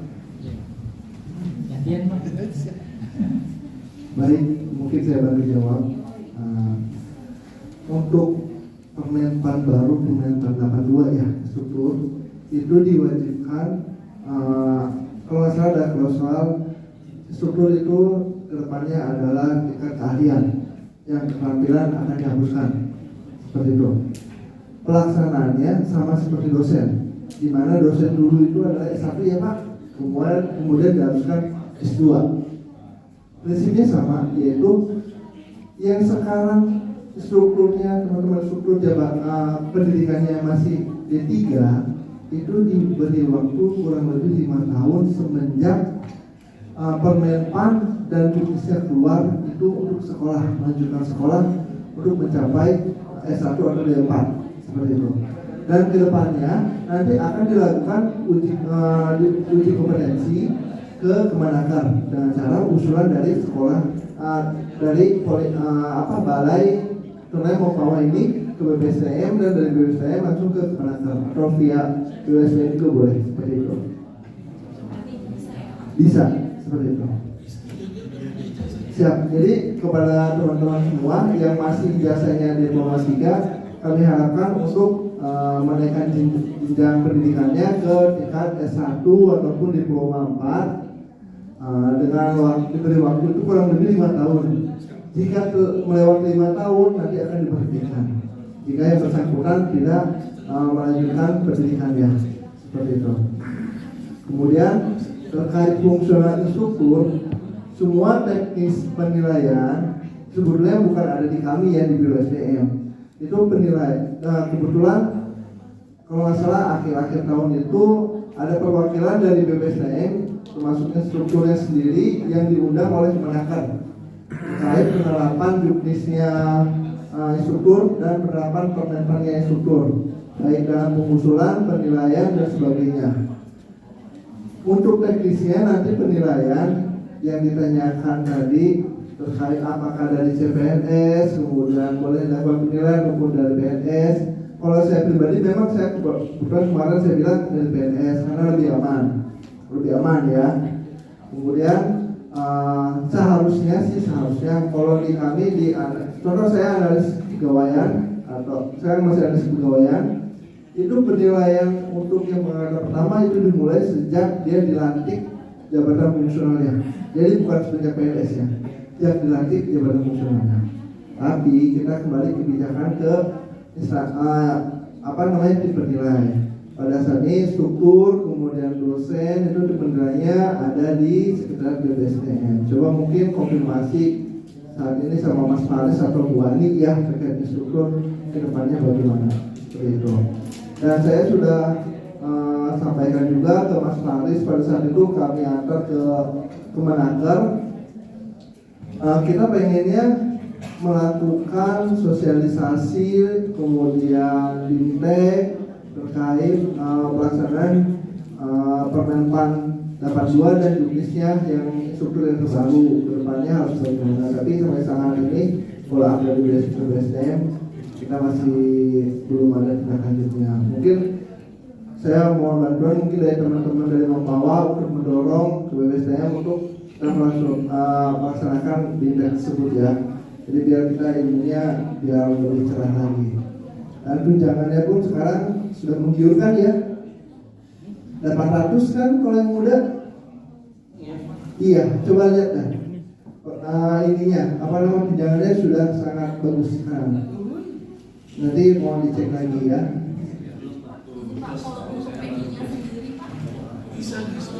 Oh siap. Siap. Kalau untuk PI kebetulan kami ada di sebelah, akan tetapi usulan PI itu coba nanti komunikasikan dengan BPSDM juga, karena semua alur dari teman-teman Mempawah ini terkait kepegawaian yang contoh tadinya PI, terus kemudian penerimaan gelar, kemudian Jikom, semua itu usulannya dari Mempawah ke BPSDM, dari BPSDM ke kita. Jadi kita mohon bantuan juga follow up nih dari teman-teman, ingatkan saya BPSDM-nya sudah masuk biro belum, seperti itu. Contohnya nih Pak Dokter nih, jujur, Ujikom ya Pak Dokter ya, naikkan pangkat, harusnya udah naik pangkat, tapi harus Ujikom. Jadi sesuai Permen 413 2019, semua kenaikan jenjang jabatan itu harus uji kompetensi, semua ya harus uji kompetensi, termasuk dosen. Contoh nih ada dosen sini. Jadi saran saya sih coba komunikasikan dulu sama BPSDM. Lebih baik Pak dosen jangan lepas dosennya Pak, lebih baik pindah dulu aja. Pada saat nanti mau bawa jadi politeknik boleh balik lagi kan Pak? Boleh. Mungkin tuh biasanya.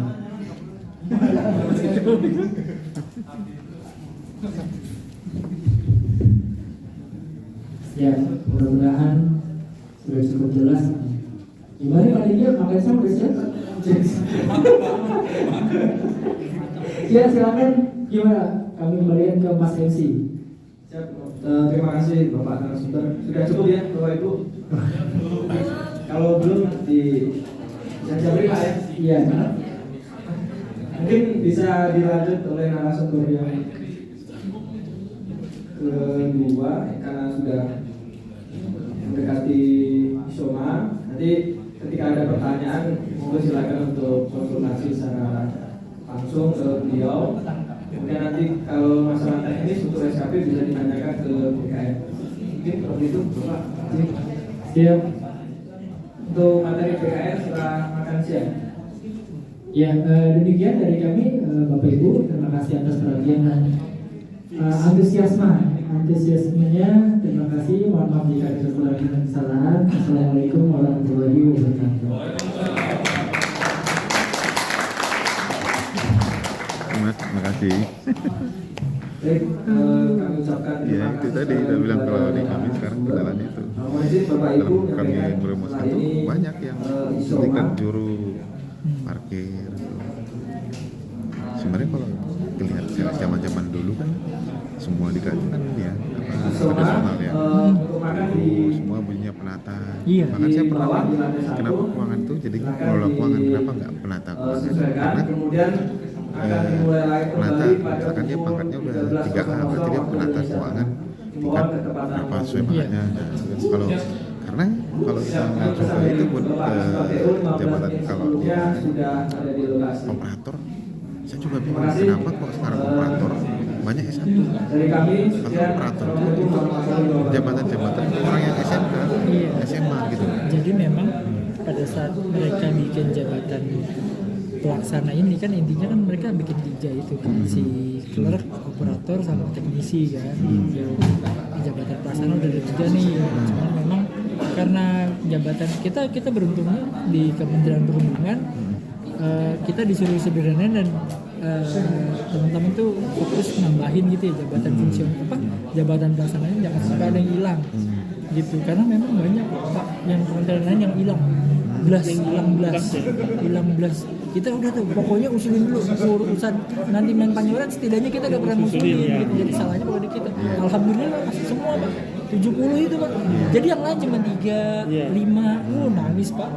Iya, siapa yang kerjain kalau nggak ada pelaksana karena harus masukin ke situ kan, sedangkan si kualifikasi pendidikannya udah kunci. Nah itu waktu kemarin saya juga kita ada ini nyusun SOP sama itu SPP kan kita ada.